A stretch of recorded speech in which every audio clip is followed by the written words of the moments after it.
Like You're Jayu just said, one for spoilers, like Jayu said, yeah? didn't ring the Royal Rumble. You're just one for spoilers, bro. Hazib Christian. Sorry. I said, do you know the story, Sarah? I know it briefly. Oh my gosh. I was like, so where? Whose birthday was it? Mine. No, it was hers. It was hers. Because you No, dropped me off was at it? home. No, it was later. No, it was yours. Oh, no, it was yours. Because you dropped me off at home. Yeah, that's right. I think you It dropped was me off. yours. No. I did. I dropped you off after Sarah's. And then for yours, did you drop me off at home as well? No. Yeah, you were in the car together. You left together. That's right. I moved your car and I set the alarm off. yeah. Sorry. Yeah, it was your birthday. That's all I remember. You said the rest. Wait, I don't know. I'm confused. But anyway, yeah. It was your birthday. Either way, I'm like, I didn't want to watch the Royal Rumble. Yeah, WWE. No, not I didn't want to watch it. No, we're in Exodus. We're in Exodus. We're still in Exodus. Yeah, that's right. Okay, so we're doing Exodus, I so we confess couldn't to watch watching it. Yeah. What is it? We couldn't watch it, but I watched it. Sorry. Public confession. Apologies, No, yeah. you're good. You're good. I watched it. And then I said I was making sure everyone around me knew, like, hey, don't spoil the Royal Rumble, please. Like, after Easter, I want to watch it. And then, He didn't tell me. that meal was really. Yeah, I know. I didn't tell you. I was making sure to tell everyone else in the world Except for the person that's going to ruin. yeah, who spoiled That it ruined the last last year as well. Hasib Anthony. Sorry. And so we're at your birthday, and Christian's, drunk to the point of hilarity. And so he comes up to me, and we've lasted like, what was it? Like 2 weeks, I reckon. No, it was more than that. No, it wasn't more than that. Probably No, about 30 after the days. Royal Rumble? No, after the Royal Rumble, I'm saying. But this was a few days after the Royal Rumble. Oh, was it? Yeah. Oh, yeah, because it was at the end of, beginning of Feb. No. Yeah, Royal Rumble. And your birthday was at the beginning of Feb too. Yeah, but wasn't Royal Rumble in January? No, it usually is, but this one was in It was like the first, I don't know. 3rd, I think. Oh, Something. Feb or It was something. at the 1 beginning week. of February. Yeah. Yeah, anyway. And Christian comes up to me at your birthday and goes, did you see Jey Uso won the Royal Rumble? And then I was like, bro, why did you tell me? I was so spewing. Sorry. So he spent the next like half an hour trying to convince me that he was joking. That he was injured. Jey Uso was injured. And then my biggest worry was, but you're going to rewatch it and you're going to watch the Raw before and you're going to see that he's not injured. That's I'm like- exactly what happened. Or he's going to come out halfway through because he doesn't come out last. He comes out like mid to end. Yeah, that's in right. the middle. I forget what number. Maybe like 21 or something. Could be completely wrong. Anyway. It's good memory if it is. But yeah, he comes out like mid to end. And you're going to see him come out. And I was like, after I said it to you, I'm like, I should have said something else. Because I said he's injured and he's going to come out halfway through. And then it's going to be like, oh, he's not injured, so he won. Yeah, that's right. That's what I thought in my mind. I go, when I watch it, if I see Jey Uso come out, I'll know. Because you genuinely confused me at the end. I actually wasn't fully sure anymore. Like, I was pretty certain Yeah. that Jey Uso had won. But I wasn't 100%. So I was like, all right, like, I'll wait. I'll see if Jey Uso comes out. Then, because of Abuna Shonky rules with St. Joseph's Feast, I could watch it. St. Joseph's Solemnity. So then I was catching up on all WWE that I missed. And I watched the Raw before the Royal Rumble. And Jey Uso comes out and talks about how he's going to win the Royal Rumble. And I go, okay. He won. Sorry. Don't be sorry. Did you watch Elimination Chamber? No. Oh. I couldn't be bothered. Okay. So I won't spoil It was like the same old people in it. Yeah, they're very Not bad. pushing anyone new. But I saw John Cena turn heel. I watched that part. So you know who won? Yeah, but I can't remember. Who won? Okay. I'm not going to spoil it for you. No, it's not a spoiler. I saw. Who was it? I saw them pin or tap John Cena out or something. It was him and John Cena last, but I can't remember who it was. Was it Seth Rollins? No, Seth Rollins is feuding with Punk and Reigns. don't know. I forgot who I know who won. But Who I forgot won? who the last people were. No, it was definitely Cena and the guy. I remember looking. And 'Cause- Cena got eliminated at the end. Yeah. And then he I think know what he, you were watching, but Cena won the elimination chamber. Did he? Yeah.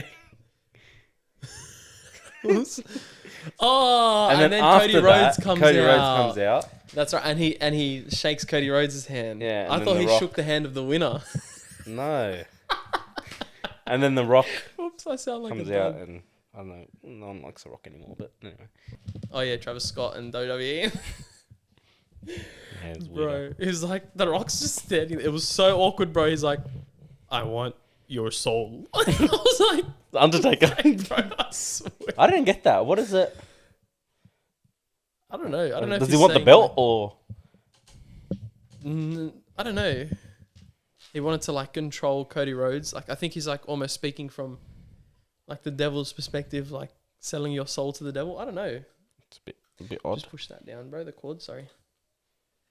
See how the cord's like drooping? Just push it tight and then.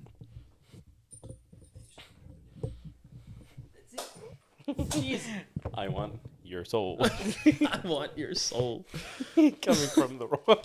Bro, it was so strange. I don't know, man. Anyway, and then did you see his promo? Who?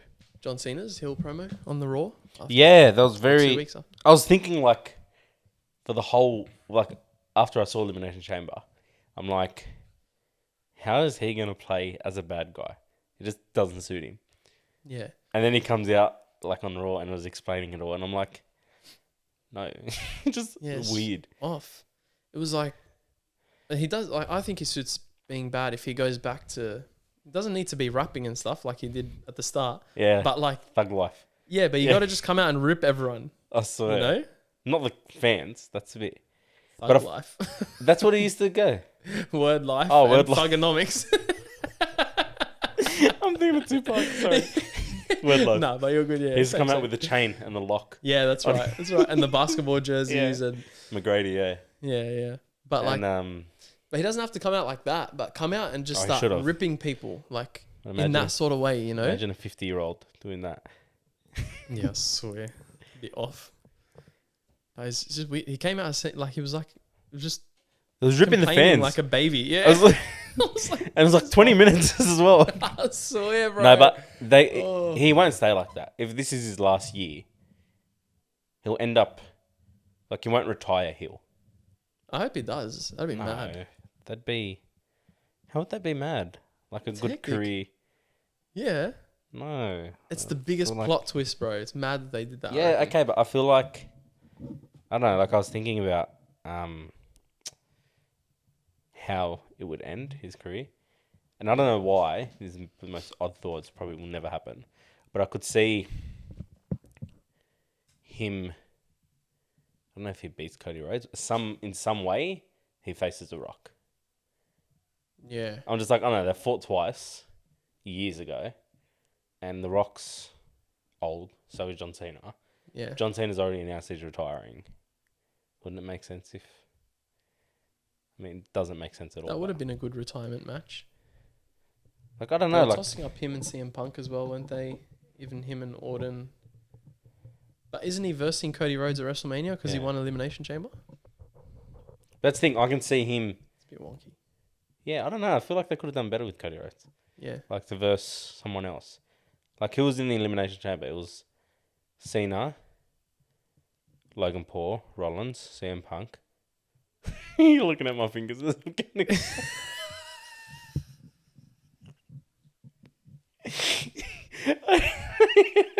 I held my pinky down on the couch so I could go forward. That's smart.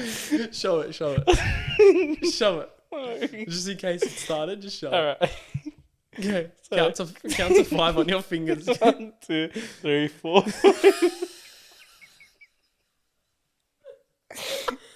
But you have to prove to people why you can't do it the normal way. Okay, because I can't go. I look like an idiot. I can't go 1, 2, 3. I can't get this finger up without my pinky. Like it doesn't, unless I hold that down. Let As soon as go. I let go, it just goes up. So One. you can't hold your pinky on its own down. Like that again. Oh my god.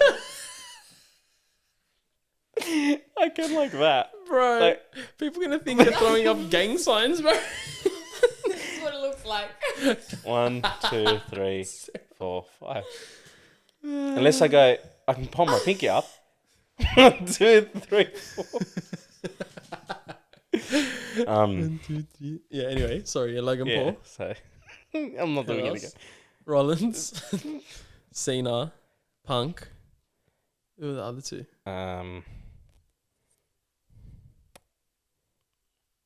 Was McIntyre one of them? Yes, Was he? McIntyre. Yeah. And who was the last one?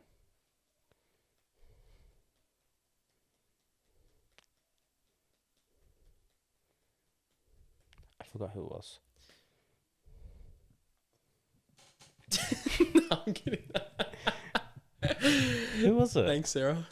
What match was this? Elimination Chamber. Wasn't Orton. Wasn't Owens. Match Because Owens 2025. fought Sami Zayn. And Orton came out when they fought. Yeah, that's right. Reigns? Was he in it? I don't know. Roman Reigns? I don't like the way they're making Reigns look soft. Yeah, it's a bit... Sheesh, one would think I just ate. Was it Reigns? Surely not. How did he get eliminated, Roman Reigns? And I Yeah. probably would have watched the match if it was him.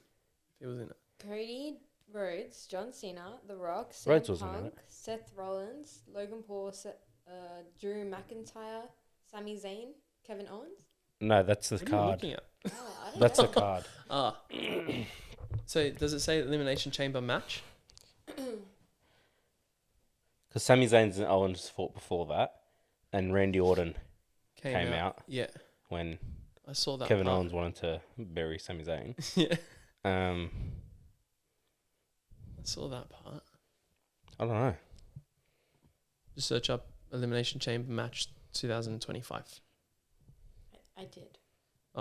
Well, Is there anything else I can write? not really. It should just come up. I don't know. Anyway. Isn't it? Why can't we think of anyone? Where's Bronson Reed? Is he still injured? Bro, he's a beast. I don't know where he is. Such a Though. gun, bro. I love him. The way he speed. Yeah, the way he speed in the Royal Rumble. Oh, you're thinking got of it? Bron Breakker. Oh, Bro, Who's that was Bronson Reed? mad, but... Bronson Reed looks like the... Damian Priest. Oh, it Yes, was yeah. Bronson Reed is the one that got injured at... War Games. Yeah, Yeah, that's right. The Aussie. yeah. He's... And then he joined He's the funny. Bloodline. He reminds me of like a security guard in the city outside the clubs. He just looks like... Like a bouncer. Yeah. Yeah. Sorry, He's a I'm thinking beast, of- but he's I'm mad. thinking of Breaker. Yeah, sorry. Bron I don't know Breakker all is the new stars. hectic. I only just watch the pay-per-views. Oh, Whatever serious? they're called now. Yeah, I'm not into... A full Not that I'm keeper. not into it, but I haven't... Probably since... Year Yeah. 8 Since you were in maybe I school. stopped. Year 9 I stopped Ugh. watching it probably. Ew. Because when I found out it wasn't real. No it was like way. year 9. Are you serious? Did you hear that, Sarah? What? He I didn't s- find out that WWE. I was stopped fake? watching it. I was in year about... I think it was year 9 when I found out it wasn't real. It's alright. It's better than Gabby. Gabby? Gabby found out last year. That it wasn't real. Yeah. I feel like I was there when that happened. Was Yeah, I you there? were. That's bad. Did we just... I don't know. If this goes in, we might spoil some people's days. But anyway. People were trying to tell me, and I Well, was at like least we haven't denying it. spoiled Santa. I sort of I Yes. thought they were... What? What is it? Sarah, Nothing. I'm being annoying. Mm. let's hope no kids are listening. Yeah. People were telling me like it wasn't real, and I think I believed them, but I refused to Accept it. accept it, and I kept looking for ways to show that it is real, Yeah. and yeah, Well, they would be wrestlers would get upset if you would say it's not real or Yeah. to call it fake because they say it's scripted And it's fair that they get upset because it's actually, they put their bodies on the line, Yeah, bro. they can get hurt. It's actually, it's like, it's Sport. not as, yeah, it's like, all right, the punches aren't completely real, but the stuff they're putting their bodies through is full real, bro. And like, Yeah. they're putting their life in another person's hand every time they get in the ring. Mm. It's actually scary stuff. That's why you got to be trained like properly. Yeah, you can't just. Yeah, just get in a ring and do it. You know? Yeah, I people think it's probably the bumps, like the bumps that they take, Yeah. would be the hard part. Bro, falling on the mat every week or every day or however often they perform is hard, bro. Yeah. The mat's not, it's not pillows or whatever, cushions like people think. No, it's wood underneath, isn't it? Yeah, it's wood and then there's like a thin mat. Yeah. Like, like those gymnastics mats they use, the really thin blue ones that we used to, Mm. Yeah. when we did gymnastics with Mr. Molina, you know? Today we're playing European handball. I miss Sorry. Mr. Molina, bro. He Yeah. was a champion. I'm from Chile. What? He was from I'm Chile. from Chile. Yeah, that's right. He was a crack up. But yeah. I was watching a thing a few weeks ago. It was on the Wednesday. We were allowed to break our fast. Mm. I abused the living crap out of YouTube. Sorry, but yeah, we're allowed to, so I did. Yeah.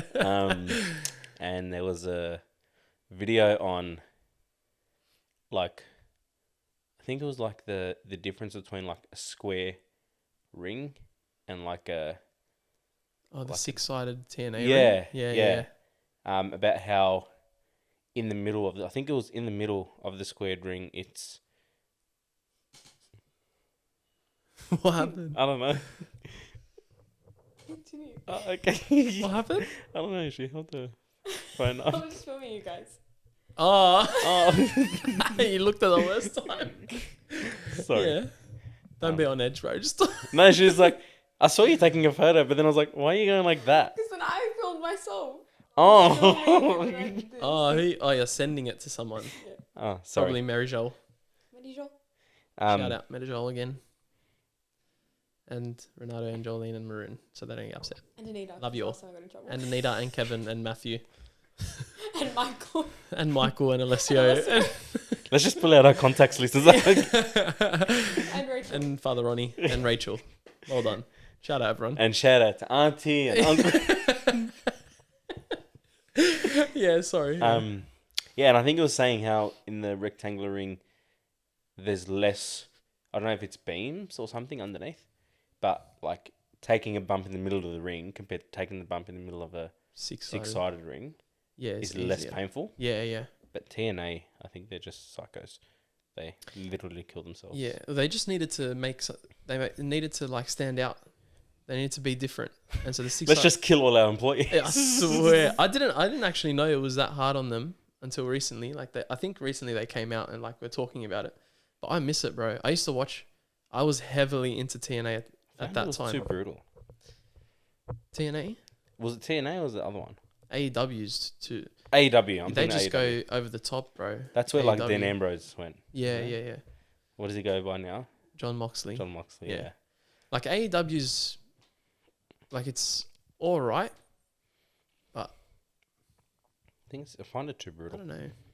They push it stupidly, like just to get views and stuff, ratings and all that. But like, Ouch. Yuck. surely you don't watch.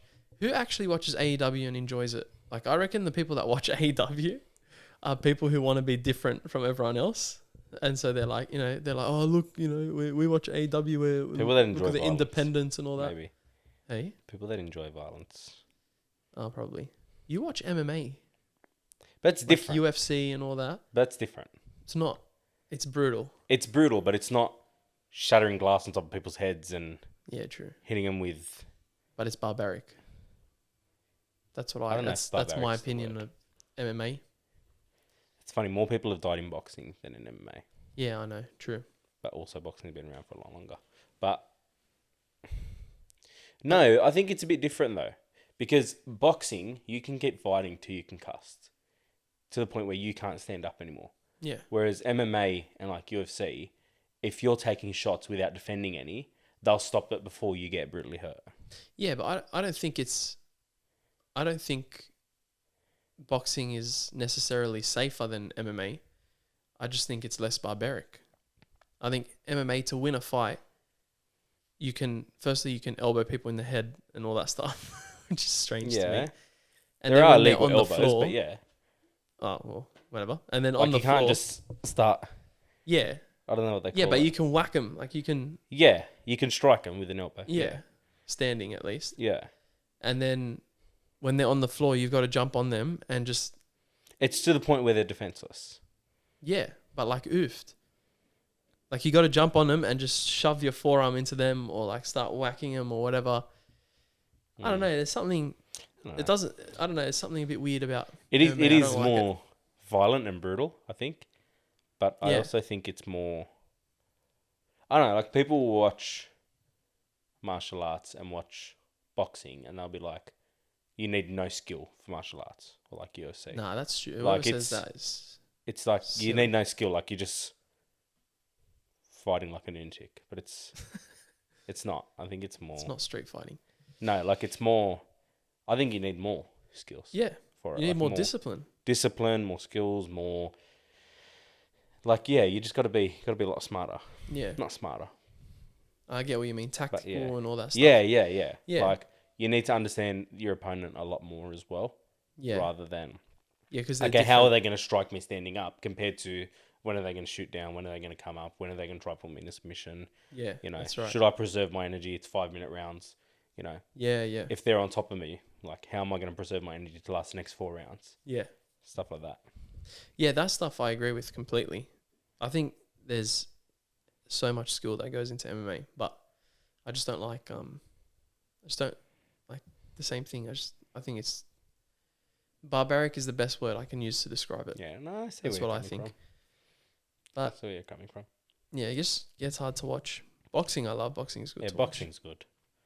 Boxing's good. Apparently they're arranged in the Gallon and Oh, SBW. SVW for like the 15th time. I'd pay to see Sonny Bill get knocked out. I think Sunnyville will. No, Because that's not a thing Gallon to say, but beat Hunt and then Hunt beat Sonny Bill. yeah, but sometimes Sonny it's Bill just Williams? styles. Yeah. Yeah, The footy player. Yeah. yeah. And Gallon. You He's didn't know in he MMA. No, boxing. You didn't know he boxed? Oh wait. He's got a solid record in boxing. They say they put him Sure you in. knew. He just plays any sport. Like he's He's a natural naturally athlete. just very, very talented. Yeah, he is. A bit like you. Aw, what a That was cutie. cute. Should I What a leave you two? cutie. Yeah. Bro, I'll knock Sonny Bill out, bro. Let me call out Sonny. No, I'm joking. Wow. I'm kidding. Um, Sonny Bill's annoying, bro. Ugh. Annoys me. Bro. what did he do to you? Sonny Bill Yeah. stems from what I was telling you before. Okay. Okay. Which we'll I get keep it. off it. No, I don't know. But they're different. My point is they're different styles. So it's not always if you beat this person, who beat this person, Yeah. you can beat that person. But I feel like Yeah. Gallon has to have one of the hardest chins out of like any human being. I swear. I feel That like guy, bro. he'll get hit by a truck and he'll get up to play the ball to get to your edge. That is so true. It's like when he fought the Olympic boxer, as he was falling, like he got, I don't remember if he got like properly knocked down, but he got hit and he fell. And as he fell, he grabbed the guy's legs and brought him down with him. What was his name? Is it? Oh, what's his name? I can't remember who he's fought, bro. He fought all the footy stars. Yeah. He fought 2 in one night. He fought Hannah and then Hodges. Ben Hannah and then Justin Hodges. Were they both in one night? Yeah, I he can't fought remember that. What Ben Hannah at the beginning. Hannon's then- not very good, is he, No. though? He's not a good boxer. Hodges isn't really either. He's not very good. Not really. It's very different if you're angry on a footy field and just unleashing like they used to compared to in a conditioned boxing match. That's right, yeah. Same Allen's thing. good, bro. But he can cop a million hits to the chin, not go down, but still lose. But I just think I think he has a genuine chance against Sonny Bill. But he's old, bro. Gallen's, what is he, 42? 52? Sonny Bill 42, not older? 42. Sonny Bill? When he debuted, he was what, He was young, but 2002, 3? No, 4 or 3. Sonny Bill's probably 40 now. He's 39. 39. So he was very young. Well, I was literally thinking 2004. He was 18. Because when did he Or sign? 19. Oh, how does it work? What year are we in? 2025. Sorry. Because Anyway, when did he sign with Bulldogs? A long time ago. well, that whole 2004 scandal, was his and then- first season. Okay, so 04. And then it was 07. And he was like 18 at the time. Okay, so then it would have been 07 when he left. Like the story about how he left. Was he it 07? signed. Yeah, he signed and then he just jet. No one knew Yeah. where he was. Yeah. Yeah. That was, Grub move. yeah. That's all right. That was Anyway. probably the best decision he made, though. He made? Yeah. Yeah. Oh, yeah. 100%, bro. And to be honest, I'm glad he didn't stay at the Bulldogs because I Yeah. want people like that at the Bulldogs. Where did he go? Did he go on a holiday? France. Didn't he go to France? On a holiday? Actually No. went away. I think the He went story to was, I might be wrong because I would have been 3 years old at the time, but I don't remember it very well. So young. He signed, I think it was like 700 grand, maybe, which in 07 would be equivalent to what? Like 1.1, 1.2 million now. Around there, So surely. it was quite a lot of money. And then I think the story was, and I could be very wrong, but no one knew where he was. Mm. And then he, like reporters saw him at the airport on a flight, going on a flight to France. And this is just after he signed the contract. Yeah. I think that's the story. I could be wrong, but I think that's the story. That's about what I've heard. I was young at the time too. But it's basically he didn't tell anyone, Yeah. like the Bulldogs or anything. He just walked out on the Bulldogs on a contract Yeah. with them and just went to France to play, what was it? Like rugby. I think something like that. Yeah. So Anyway. he kind of like lost the plot. Well, I think he was just influenced by a few people, a few notable people who he's close with, who have boxed, and who lost to Garth Wood. Do you remember Garth Wood? Did you No. ever watch the show? Oh, what was it? I know what you're talking about. but I Something don't like know The Garth Wood. Challenger or something. It was one of those. It was one of those shows where like all these amateur people come in, and it's like a competition to see who's gonna get a professional boxing contract. No. How long ago was that, though? Did you remember a rugby league version of it? The Rookie? No. Do you remember The Rookie? No. There was you don't remember The Rookie? Maybe it was too early for you. What year don't was know. it, roughly? not What sure. would you say? I actually have no idea what year they were. Yeah, no, But anyway, it was I don't remember. a competition where no names, like amateur boxers or whatever Yeah. they were. I don't even know if they were amateur. They like, it was almost like Tough Enough. Mm. You know, WWE Tough Enough. Yeah. They go through the same thing. It's like competition, and then the winner gets a professional contract. Right. Yeah? Okay. But they did it for boxing. So the winner got a professional contract and then got to verse Anthony Mundine in the main event or something of a pay-per-view. Did he get pumped? Garth Wood. Yeah. I remember his thing was Garth from the Hood Wood. Yeah. Won this thing and then knocked out Anthony Mundine in this fight, and I was so happy. Anthony Mundine seems like a decent guy. But at the time I just couldn't stand him as a boxer. And I was loving it. This guy who just won this TV series knocked Anthony Mundine out. It was so good. But you never know with boxing whether it's No. genuine or not. Yeah, I don't know. Like the Jake Kinda Paul sad. fights. God, Like the Jake Paul yeah, fights. God Yeah. knows what if they're real or not. I think the Mike Tyson one sealed it for me. Yeah, but Mike Tyson. Okay, but you're fighting a fighter who is, how old is he? Like 60, Something like that, yeah. whatever he is. Maybe just younger than 60. Like, Haram, the guy can barely move. Yeah, that's right. Like, I don't know. I'd feel bad if I was Jake Paul. Imagine standing there as a mid-20-year-old laying into a 60-year-old. Yeah, exactly. I think they had an agreement that Mike Tyson went down with his dignity, like his last thing ever, and he Yeah. still had his like that kind of, what's that word? The reputation. Reputation. yeah. Yeah, but like, And then Jake Paul also got to fight one of the most renowned like fighters. yeah, boxers. it's like playing, I don't know, like I don't know. It's very weird. Like it's. I just think I thought I saw them both going easy because they had that agreement. Yeah, but Was Jake Paul I would couldn't win? see Mike Tyson going easy. Like him going all out would have been him training 30 years ago. Him going all out at 60 years old, like guy's heart probably is beat out of his different. chest. Yeah, that's right. It's different, but it's still more than like I think he was as tired as he looked and whatever. Like that was real, but he didn't throw a single proper punch. Yeah. Like you saw in his training the power with which he could throw a punch still. Yeah, you're looking at videos of training. It's very different. Yeah, I know it's different to the fight, but like At least one.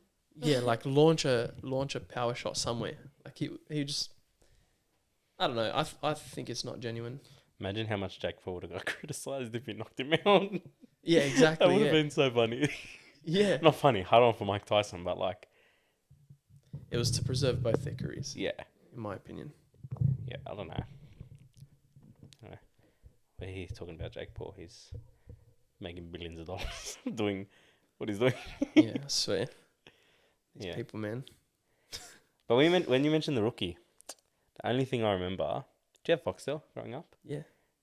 What was it? I don't know if it was Disney or Nickelodeon, where they'd have like during the ads, That was the best. and then they had one time Benji Marshall playing backyard footy with someone Yes, else. with a kid, yeah, and Yeah, he's yeah. teaching him skills and stuff. Yeah, What was that? I don't know. Can you search that, Sarah? Just search up like Disney. Oh, I have no idea what it's called. Just write Disney Benji Marshall visit. I don't know, something like that. Some Disney Channel, Benji Marshall. stupid. Yeah, something. Oh yeah, undercover coach. Undercover Yeah, coach, that was it. bro. And they'd go and surprise a kid. Yeah. And then he would like play footy with him in the backyard and teach him skills and all that stuff. Yeah. And I remember Benji Marshall's one the most out of anyone. Yeah. Because it was like footy players, AFL and stuff like that. It It might have had been like soccer. I'm cricket, not sure. netball. Yeah. I remember Brett Lee did one too. Yeah. That's mad. Oh, bro, what a throwback. Yeah, What that's the- when you said the rookie. That's what I thought about. I was That's like, oh, you're mad. definitely not talking about that. Imagine Undercover that guy, coach. this guy goes up and fights. This like 10-year-old kid. Oh, that would have been It's the funny. best. Bro, what a throwback. I can't believe that. Yeah. Benji Marshall, now he's coaching. How good? I actually think he's a top coach. I think Benji? so. I think it's...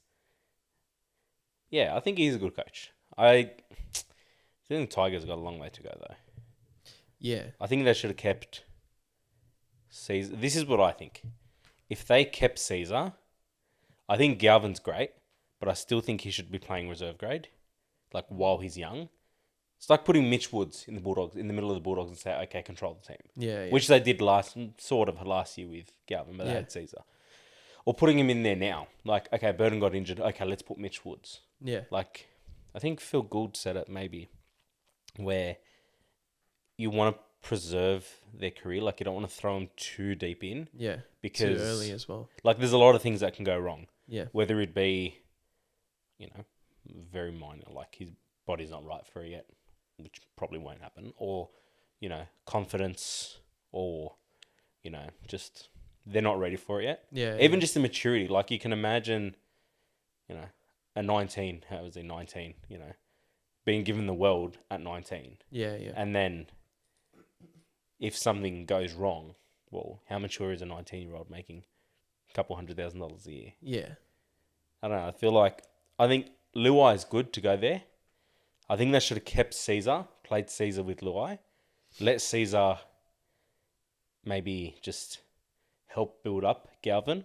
Like even things that we don't see, like training and stuff. Yeah. I think their back rowers and everyone else they've signed is great. Like Top Taruva, signings, yeah. Skelton. Skelton is a big loss, I think, for the Bulldogs. Yeah, bro. He's Um, massive. He's been a top signing. He for got them. injured this week, though. I know. Hopefully Yeah. he's all right. Hope But so. Royce Hunt, Jack Bird. Yeah, Bro, everyone. they've May. Yeah, Terrell May. They've Oh playing my well. gosh. Coruscant killed it this week as well. Yeah, he's Like, I just think if you put Coruscant with Caesar, like two people leading, even if it's what they're doing off the ball, yeah. leading the team, and then you've got Luai, he's playing great. Yeah. Luai, but still working. I think Luai's like a Burden. Like, if you put Burden to control the Bulldogs, I feel like he doesn't play as well. Yeah. Oh, Whereas yeah. if you put like Sexton to control the Bulldogs with Burton next to him, then Burton, even though he's not controlling, has a better game because he's playing his own game. His own game, yeah. Because he's a natural 5'8". Yeah, 100%. Same with Luai. 100%. And I feel like when Burton was controlling the game, he would just sit next to like Adokar's wing. Yeah. Years ago. Stuck Like, to he the would not left, move. bro. Oh my gosh. He would not move. That was so frustrating. We went from Tigers to Bulldogs, but yeah, in terms of Tigers, That doesn't matter. yeah, in terms of Tigers, I think Benji Marshall's doing well. I think he needs another year or two till they see like full. Like this year, they might go well. I don't think they'll make the 8. I think they'll come close. Yeah.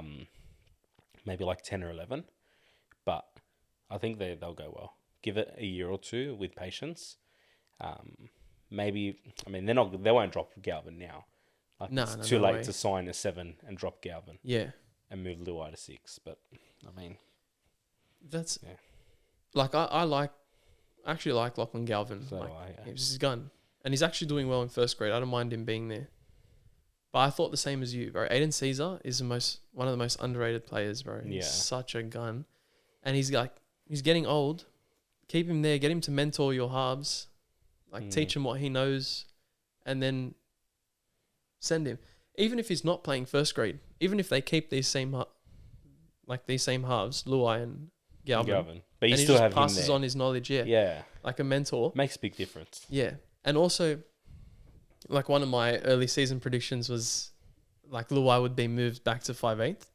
But it was just one thing I was like, I'll try and be a bit like polarizing because I I knew don't it think wasn't. he's doing too bad, but He's not, but it's like I knew it wasn't gonna happen because to move Luai to 5'8", you'd have to drop Galvin or put play him in instead. halfback. Yeah. But that's not happening. Mm. So I knew wasn't gonna happen. But they're just both of them, Luai and Galvin. All they do is just change direction every play. They'll have a set play on the left. It'll go to Luai, and then he'll step back and send it right. It's almost like Moses and Brown. And then a little bit, yeah, but they do it. Like Luai always did it at Penrith, but it was all right because Cleary was running the show. Well, yeah. And he was really giving the direction. But Luai just needs to stop doing that, like switching direction and all that stuff. Like if you're a halfback, run the play that you've organised. But he's made, in terms of leadership, he fits the number 7 big time. Luai, yeah. He will transition easier and has transitioned easier into the 7 than Burton ever will because Luai is a natural leader, bro. He's got that leadership. He can talk to the boys. He can set up the plays. It's just a matter of executing now. Yeah. As a 7. And that's not a down talk to Burton. I think Burton's great. Yeah, but he's just not a halfback. I don't think, yeah. No, But Burton's a Luai, beast, bro. you're right. Luai is, I think he's good. I think he's great. And if anyone's going to make Luai become a great halfback from starting off as a 5'8", it's Benji Marshall. Yeah, in that's my what I was opinion. going to say. I was going to say Marshall's, like, it's to have a coach who's, like, there are a lot of great coaches out there, but to have a coach who's actually done it, Yeah, and bro. people like, for example, the players that play now, I feel like it'd be very, very different to, like, if you're playing and you've grown up watching your coach play, like, you know what he's saying is working, or you know what he's saying is real. Yeah. Not like a coach who's, 40 years older than everyone else, with all due respect. Yeah. And- It makes sense, but Yeah. No, I think they're going in the right direction, Tigers. I love it, bro. I love watching them play. I reckon at this point, honestly, this is going to sound weird, Yeah. but I'm more confident that the Tigers can beat, like, say, what you would imagine are like the top 6 teams.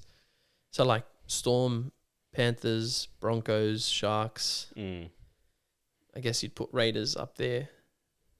Manly. Like, I don't mean the top 6 at the moment. Yeah.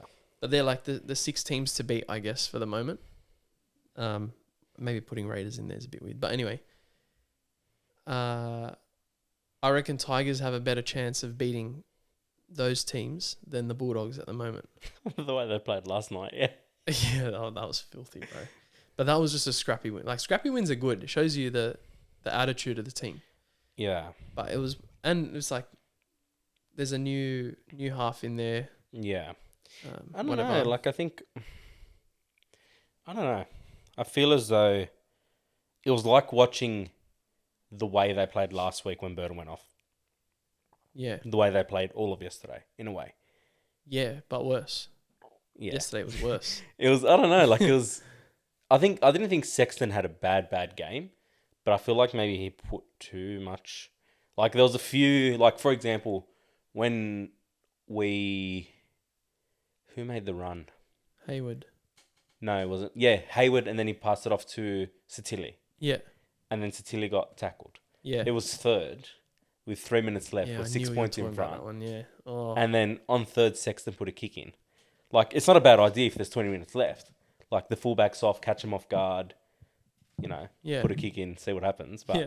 I felt like, I was like, as if you wouldn't just either wind the clock down or go for a field goal. Yeah, that's right. That was my first thought. I was like, okay, hectic, like we're there. Maybe take one more. When you've Or spent the whole half. Yeah, like the defending whole your half line. full defending. Yeah, that's right. And I was like, either go for a field goal or like take a tackle and go for a field goal, or just go from there. Half the players are offside anyway.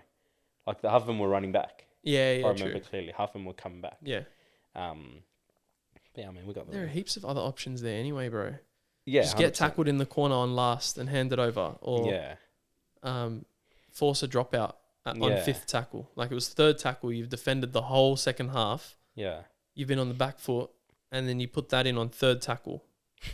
Like, yeah. It gave me a it heart was just attack. bad. Yeah, it was a poor decision. But he also needed to take control more. And this is... I actually like Toby Sexton. He's a great player. Yeah, he is. I think he's But- very, very good. Man, I reckon if we just played Hayward in halfback, like early on, now it's too late. I'm happy with what we Yeah. have now. But early on, if we had just played Hayward in halfback, I reckon he would be killing it right now. But they also want Yeah. Mitch Woods to be the long-term halfback, so I agree, work out. and I don't know, telling you.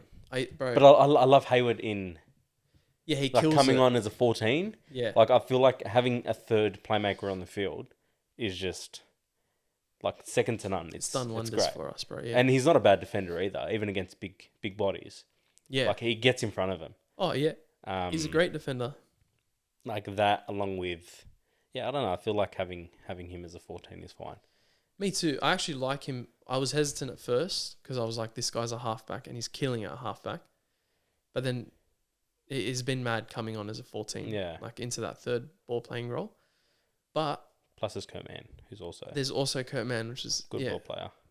And Jamin Salmon. Like if he's so Yeah. stuck on playing Jamin Salmon. Yeah. Just whatever. Just all right. So then Salmon is also a ball playing Yeah. lock. And Kurt Mann is also a ball playing lock. We so, like- started to look for Fafita. And we started, yeah, but he scored, bro. Our He did first try. score in the 17 minutes that he That was played. random, bro. Anyway. Yeah, Serrato's... hang on, we'll get to that. Yeah.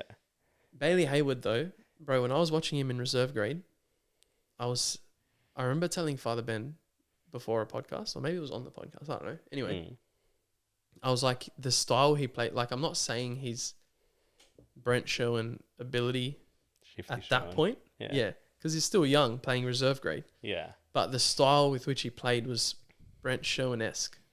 Like, it was just clean, old school fullback, halfback. Yeah. Controlled the team well. His kicking game is on point, Hayward. He put one kick in yesterday, and it was the one that held Yeah. up in I was looking at in the kick in meters goal. this morning, 63. I think it was Hayward. There you go. And then like 1,020. For He broke the sakes. record. That's bad. That shows you how... Yeah. I mean, it's good, but because our he attitude set a new kept record, us there. so. Yeah. Doesn't that just show you how rubbish your team played that day? But yeah, like, I reckon Hayward would have killed it, bro. And apparently, by the way, I was doing a bit of research. Apparently, Hayward is one of the loudest players on the field. Really? And Stephen Crichton was saying, when Hayward jumps on, he's like, his talk is... I think he might have been saying this in the press conference. Or it could have been something different. He was saying his talk is second to none. Like, he gets on the field and everyone around him knows what he's doing. He's the loudest on the field. Bailey Hayward. Oh, I don't know why. Like, Yeah. And then Didn't say that. Viliami Kikau in a video that I watched said that his all-time spray, like the biggest spray he's ever got on the field, was Would've from been Bailey Hayward. That's mad. Viliami Kikau. He said he was actually from one of the younger boys, and he goes, be Bailey scared. Hayward sprayed him because he didn't, he was like lazy on a kick chase. So Hayward, bro, I'm telling you, Bailey Hayward is a star, bro. Yeah. That guy, man. I got ripped for saying that I wanted him to play halfback. It was like we put up a short video when I said it on the podcast. I got ripped, bro. I think like a few people were in person, but then also some comments. Might have been on like, But he's not bad. Like TikTok that's the or thing. something. He's not a bad option. He's actually a very good option. I reckon he's our best option currently. I don't know. I like Sexton. I think Me Sexton's too. he's owned the spot very well. Like he was push and shove between him and Hutchinson. Last year. Like I don't know. Like Hutchinson would get. I think there was one where Hutchinson didn't play and Sexton was in, and then Sexton was dropped for Hutchinson. If I remember clearly, I could be very wrong. Maybe I am I think he very wrong. kept his spot after he played the Did first he? I time. don't know. Maybe. But Serrato knew what he was doing there. Because he told Sexton, like even I was saying on the podcast, Sexton isn't a step up from Hutchison. But, and he wasn't at the time. In my opinion, I still fully believe that. But Serrato sent him back to reserve grade to work on some stuff, and he did. And he came back a better halfback. Yeah. Like There's some Serrato things. knew Yeah. what he was doing there. Yeah. And I do like, now at this point, I wouldn't change it. Like No, I would leave definitely Sexton in halfback. Definitely not. But what I would have done at the start, was play Hayward in halfback because he was Yeah. just so good. But I like where he is now too. Yeah, no, I think Sexton's owned the spot very well. Sexton, yeah, he just needs to take control more. Like, I know Burden is the star player, but he's not the halfback. So he's got to take control. And especially yesterday when Burden wasn't there. I and just think it was clear- the pressure yesterday. Yeah, it Genuinely, might I have just think been. it was all the pressure. Yeah, Like, he was taking every single kick, bar one, yeah, which Hayward took, bar one or two. yeah. And, like, we were fighting... Like, if we were playing in that situation we played yesterday, where the second half was just defence, Yeah. we'd rely heavily on Burden's big boot Yeah, that's to- actually a great point. to get us out. Yeah. And then, who also wasn't there yesterday, Burden would boot it down and Kiko would be leading the chase. Yeah, that's right. Whereas yesterday it was Hayward would kick it, who I think he's got a great kicking game, like a very, very, very good kicking game, especially his short kicking game, like with his grubbers and stuff. But obviously, I don't think anyone in the NRL, maybe Mitch Moses, has got a big kick like Burden, like such a Yeah. massive Oh, boot like Burden. So we'd put a kick in, and then yesterday leading the chase. Were you talking about Sexton's kicking game before? You mean? Yeah, Yeah. like we'd put a kick in yesterday. Sexton would put a kick in. Probably wouldn't go as far as Burden's. Yeah, yeah. And probably not the best options like Burden's options. But leading the chase would maybe be Preston or Man. Yeah, that's right. They stepped up. Yeah, but again, it's They still did not a kick-out chase Yeah. compared to what it used to, like what it usually would be. Yeah, yeah, that's right. But- But a lot of the time as well, Kikau, he puts pressure, but then he It overcommits. flops. Yeah, bro, overcommits to the tackle. But when he gets them, they're mad. And Yeah. he's at least he's leading the line. Yeah. But what about bro Burden? Oh. Bro, why? Like I understand that he wants to pick his moments with his spiral bombs, like his, the Birdo specials. Yeah, I don't he's not. mind. Like, I don't... You don't mind that he's not doing it anymore? No. Like, why I don't mind is because he doesn't do it, we rely heavily on... Like, we play the meters game. Like, we play the meters game. Yeah, yeah, I get And, you. like, okay, do we put a spiral in, which, okay, he hits him well, but, like, if he does it every tackle, one's bound to go wrong. Yeah. Especially kicking that way. Like, he did it once, I think it was his first year, like, against Manly. And I was at the game at 4 Points Park, and it was, like, out in full. Yeah, Like, yeah. Those things happen. But, like, I don't know. Like, I like how he pins it down, like, nice and far, and we're leading the kick chase. And then the first tackle's usually on the 20. Like, whereas I feel like if he's doing a spiral, unless, like, I'm not saying don't do it, but only do it if it's needed. Yeah, If agreed. we're down, if we're down a couple of points and there's 10 minutes left, go for it. Agreed. Like, but Fully don't agreed. don't rely on it. Like Yeah. he doesn't. I You don't think he can't needs to do it every game. overuse it. You Definitely can't doesn't overuse need it. to do it every game. No, not every game, but there have been points where we're either down by a couple of points, or we're kind of losing the field position battle, yeah. and then he's just putting end-to-end kicks, and I'm like, but you have this in your arsenal. Just put one up, even if they don't like make an error or whatever. Even if the fullback catches it, or if they let it bounce or whatever, and it comes back our way, it just puts pressure on the opposition, and there's a level of uncertainty then from them. Like it destroys a fullback's confidence if he has to let the ball bounce because he has no idea where it's going to land. That would not destroy his confidence, but it would. It could go many ways though. Like just think of the opposite of it though. Think he puts one, like imagine he puts one up. Yeah. It's got a funny bounce. We're chasing, and fullback catches it on the back of our defense, like behind our defensive line after a big bounce. Like that there's stuff risk can happen. to it. Yeah. Yeah, but I reckon it's worth the risk when you're in those positions where your team's like gassed, and Cameron Serrato's one of his weak points is his forward rotation, so your middles are completely gassed. Yeah. Like throw it up, bro. I think it's worth the risk. Yeah. It's like No, at times like that it is, but that can also be very easily preventable if we, you know, played better. made subs. Like, yesterday for an example against Eels, like as an example, Yeah. the second half, midway through the second half, we were off of our feet, like completely. I think that's when we brought in Moran. We put Moran on for the 11 minutes that he played. Oh my gosh. Yeah, like that's the first thing.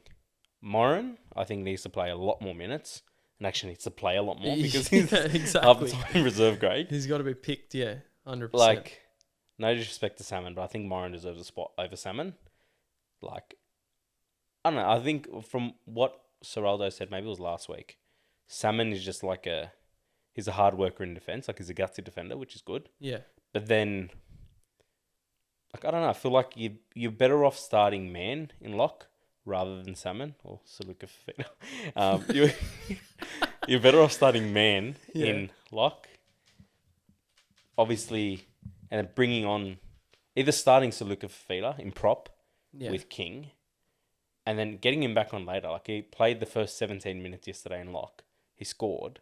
He's a big boy. He's a hard runner, and he's a solid defender. But then he doesn't play the rest of the game. And then you've got Curran and King, who are he only jumped back on at the end, hey? Fafita. I don't think so. Did he? Or didn't jump back on at all? I don't know. He played. I don't sure I remember saw him him on back at the on, end. He might have been. Like maybe right at the end. I don't know. I can't remember. Probably. I don't know. Oh, I yeah. don't. At the end, my blood pressure was through the roof. Yeah. So I don't know. I just think. And Moran only 11 minutes. Come on, bro. Like. Oh, bro, it bugs me so What I much, think will bro. happen with Moran, and I've said this to you before, Yeah. is he'll get snatched up by another team. He'll prove to everyone how hard he can run, Yeah. and he will just And end up work in general, bro. killing it. He's just a hard worker. Like, yeah, how hard he runs is unbelievable. Yeah, bro. It's like impact. He's the impact player every team wants, bro. Yeah. Curtis Moran. He's like we have spoken about it. He's like almost like Spencer Leniu. Yeah, like The a way he makes like an a impact. Don't want to say low grade, but like he's like a Spencer Leniu when Spencer started. Yeah. Like, he'd come on and he'd just run, like no matter who's in front of him, and he cops it for it as well. Like, he cops the big shots because he runs without a brain. Like, he just runs as hard as he can. Yeah. Like cops the shot and gets back up, bro. Yeah, like Gallen. Like, He's just, a beast. Yeah, I swear. Bro, his uncle is Brad Moran. Do you remember Yeah, I Brad know that. Moran? Yeah, Bro. Is that his uncle or His uncle, I'm pretty sure. Okay. Yeah. Brad Moran, the one that bit Adam McDougall. But Brad Moran was the same. Like that era of Bulldogs forwards were deadly. Like Curtis Moran comes from that, bro. Yeah, like he's Of course he's just a hard runner. Like, he's bro. just as hard as he can. And he works hard in defense, bro. He's always putting that pressure on. He's chopping people down. So why is he playing 11 minutes? Yeah, exactly. That bugs me so I don't know. much. I think there needs to be a bit more. Like, at the end of the game, it shouldn't wait till the end of the game. But I'd love to finish a game with similar to our starting team. yeah, If that makes sense. bro. Like Yes. Curran and King leading the front row. Yeah. But then we can't do that, or we can't do it to its full potential if they're on for 60 minutes and they come off for 10 minutes and then go back on the last 10 minutes. Yeah. Sort of similar to what happened yesterday. That's 'Cause exactly. At the end of the game, they're gassed when we most need the defense because, Yeah. I don't know, to me, Para wanted to win more than us yesterday. Oh yeah. And if we play the way we played yesterday against Sharks next week, bro, we're losing 40-0. I swear. Far out. But yeah, other than that, like, there's not... Like, I like the other signings, other recruits. Yeah. Montoya's killing. I love Montoya. Yeah, Montoya's a gun. Did you see all the there were heaps of Bulldogs fans that didn't want him? Did you see? Yeah, I think I was one of them. Oh, really? Yeah, I didn't. I don't know. No Like, I was way. like, we've got Wilson. We've just lost Skelton. Yeah. But as in they didn't want him to play round one, even with Karaz and Yeah, I Shuala think I was injured. one of them as well. What? Who would you have put? I probably would have put Sewer and... Wow, okay. He's a good player, Jonathan Sewell. Yeah, like, I don't know. I was like, Montoya's good. Like, why are we re-signing someone who's towards, Oh, with all due okay. respect, towards, like, the end of their career? But then, Interesting. and then I was like, okay, when Karaz comes back, surely we play Karaz and Wilson, because I think Wilson deserves a spot. Yeah. But then the way they've played this year, like, I think Montoya set the standard for, and Karaz does it as well, Yeah. where the wingers are just straight meters. Like, no dancing funny around, Yeah, yeah. like, at the back, like, at a car. Did. Oh my gosh, yeah. Except for yesterday when he leaves Connor Bulldogs. Tracy, bro. What about Connor? Oh, yeah, I swear. Yeah, Connor Tracy's like that. Connor Tracy, like Luke Patton. Yeah, As he he's... was Luke Patton cross-eyed because he's just swerving, sideways. Yeah. So, but it starts, bro, he's 5 meters out from the try line, starts running sideways and then backwards, bro, to get around the players. and then Oh. and then referee Curran got us a penalty. Yeah, that was What was that, bro? interesting. That is so funny, man. I saw Connor Tracy posted. Did he? He posted something on his story, and I'm just committing that I'm on Instagram again, and I'm stuffing up X on his bar. He posted a photo on his story. I think Blake in a bar posted it, and it's of the referee's body with Curran's head on it. Are you serious? That's Yeah. so good. Do you know what happened? No. So yesterday the Eels kicked the ball on last tackle, and then Bulldogs had just got the ball, so they were running up. And then I think the first player got tackled, and the Bulldogs players were still running back. So they were standing sort of It was behind third- the Eels third line. tackle. Oofed, and they were still running back. Shows Yeah. you how dead we were, and Serrato doesn't want to put Curtis Moore on. I think it was third. Anyway, so the Bulldogs players are still walking back, because they were gassed. So a lot of them were standing behind the Eels players while they were back defending. Are you Wait, I'm sort of getting it? No. So Eels are defending, yeah? Yeah. So they're standing in line with the ref, Right. and the Bulldogs players are still walking back after the kick. So they're behind the Eels players. So they're behind the Eels players, trying to walk back to their team. Oh, okay, yeah. Does that make sense? Yeah. And then Josh Curran, one of our players, Yeah. He yells called at one of the Eels players. offside. Yeah, he's like, Matt, you're offside. Matt, you're offside. So the Eels player drops back like he doesn't go because he thought the ref As if was the ref telling was him. talking to him. So the ref penalised the Bulldogs. And the ref's like, 'cause it's not in the spirit of the game. yeah, it's not the true spirit of the game. Oh Yeah. my god. That was so funny. Ref Curran, yeah. Could have screwed us over, but anyway. Oh, if they scored, they would have lost it. Yeah. Do you know who was calling back? Matt Dury, bro. What a player. Yeah, he was. Matt Dury. I didn't mind him with the Dogs. I think it was great. I loved him, bro. Another hard runner. Yeah. He's a good hole runner. Mm. I don't know why he's not playing more minutes at Eels. I think they're a bit silly. But Riles is at least smarter for actually playing him. Yeah, I know. Because Brad Arthur wasn't playing him. And then who was after Brad Arthur? I don't know. Who filled in last year for Eels? Did they have a fill in? Am I tripping out? I don't know. Sorry, We're looking at Sarah as if Sorry. Sarah will know. I can search it. Sorry. Did Yeah, they have a fill-in? No. I don't know. Who was their coach I think he last year? finished the year, What didn't he? team? Brad Arthur. Eels. 2024 coach. I'm sure Brad Arthur. No, he got sacked. and there was someone in It there. wasn't George. Oh no, George Arliss coaching the women's team, isn't he? Yeah. Trent Barrett. Oh yeah, Bazza. Was it Barrett who took Yeah. over? That's right. It was on. Barrett. Are you serious? That's right. Why doesn't that ring a bell? What the? That is so funny. Hard on Trent Barrett. He's copped it. He's a great assistant coach. He's not. Yeah, he's a good great. assistant coach. That's right.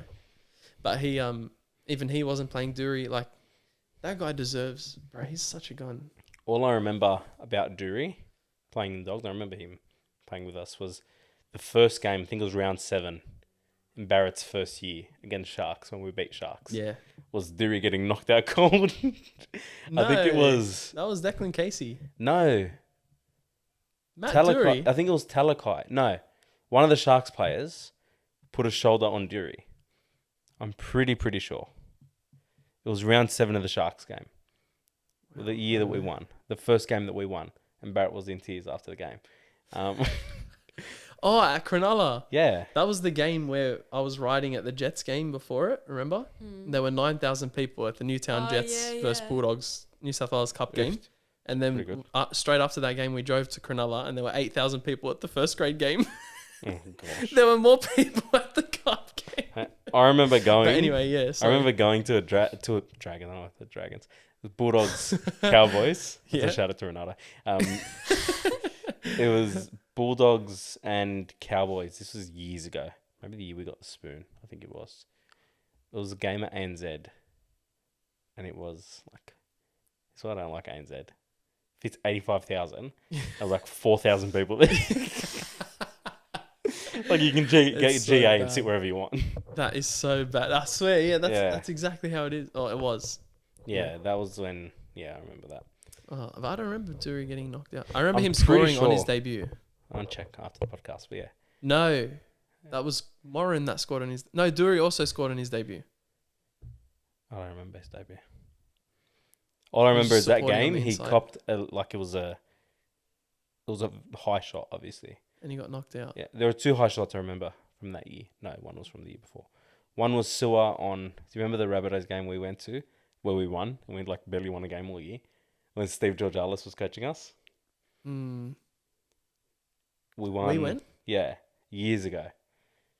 And Lachlan Lewis got knocked out by Jaden Sewer. Oh, yes. So there's that game. Oh, my gosh. And then Lachlan Lewis got up and tried to push him and he couldn't stand up straight. And then there was... I love Lachlan Lewis, man. And then there was the Sharks game. I'm pretty sure it was... Dury getting knocked out. Yeah, I'm pretty sure Talakai and Dury. We'll check after the podcast. I remember going to the Sharks Bulldogs game for Declan Casey's debut. Yeah. And then remember that. Casey got knocked out. Harold had the worst game. We were there Like, it was together. in We went pouring together. rain. Yeah. Yeah. I was devastated because I was so happy because I was watching him in reserve grade. I thought, this guy's a gun, man. He deserves... He got knocked out in debut. the second game as well. Did he? I'm pretty sure he got knocked out in the second game. Or it was his first game with Tigers, maybe. But he got knocked out. Yeah, it was with Tigers. That's right. Poor bloke. I had him. But he came, it was like redemption. He came back against the Rabbitohs and scored a try and made a break Yeah. and then set up a try for Where's he Avril. now? Casey's at Rabbitohs now. Right. Boo. He might be on a training trial or something. Yeah. But I'm hoping he breaks through. Yeah, he just was a good needs, I player. reckon he just needs the right coach to like... Trent Barrett. Trent Barrett. Sorry. I don't know, bro. I'm honestly, people have probably heard me like rave about Declan Casey and they're probably so annoyed with me right now. But, bro, I'm telling you, like, this guy, the talent he has is ridiculous. And it's sad that he hasn't had the chance to show it properly. Mm. Or if he has had the chance, hopefully he's sort of Fighting not for letting it go.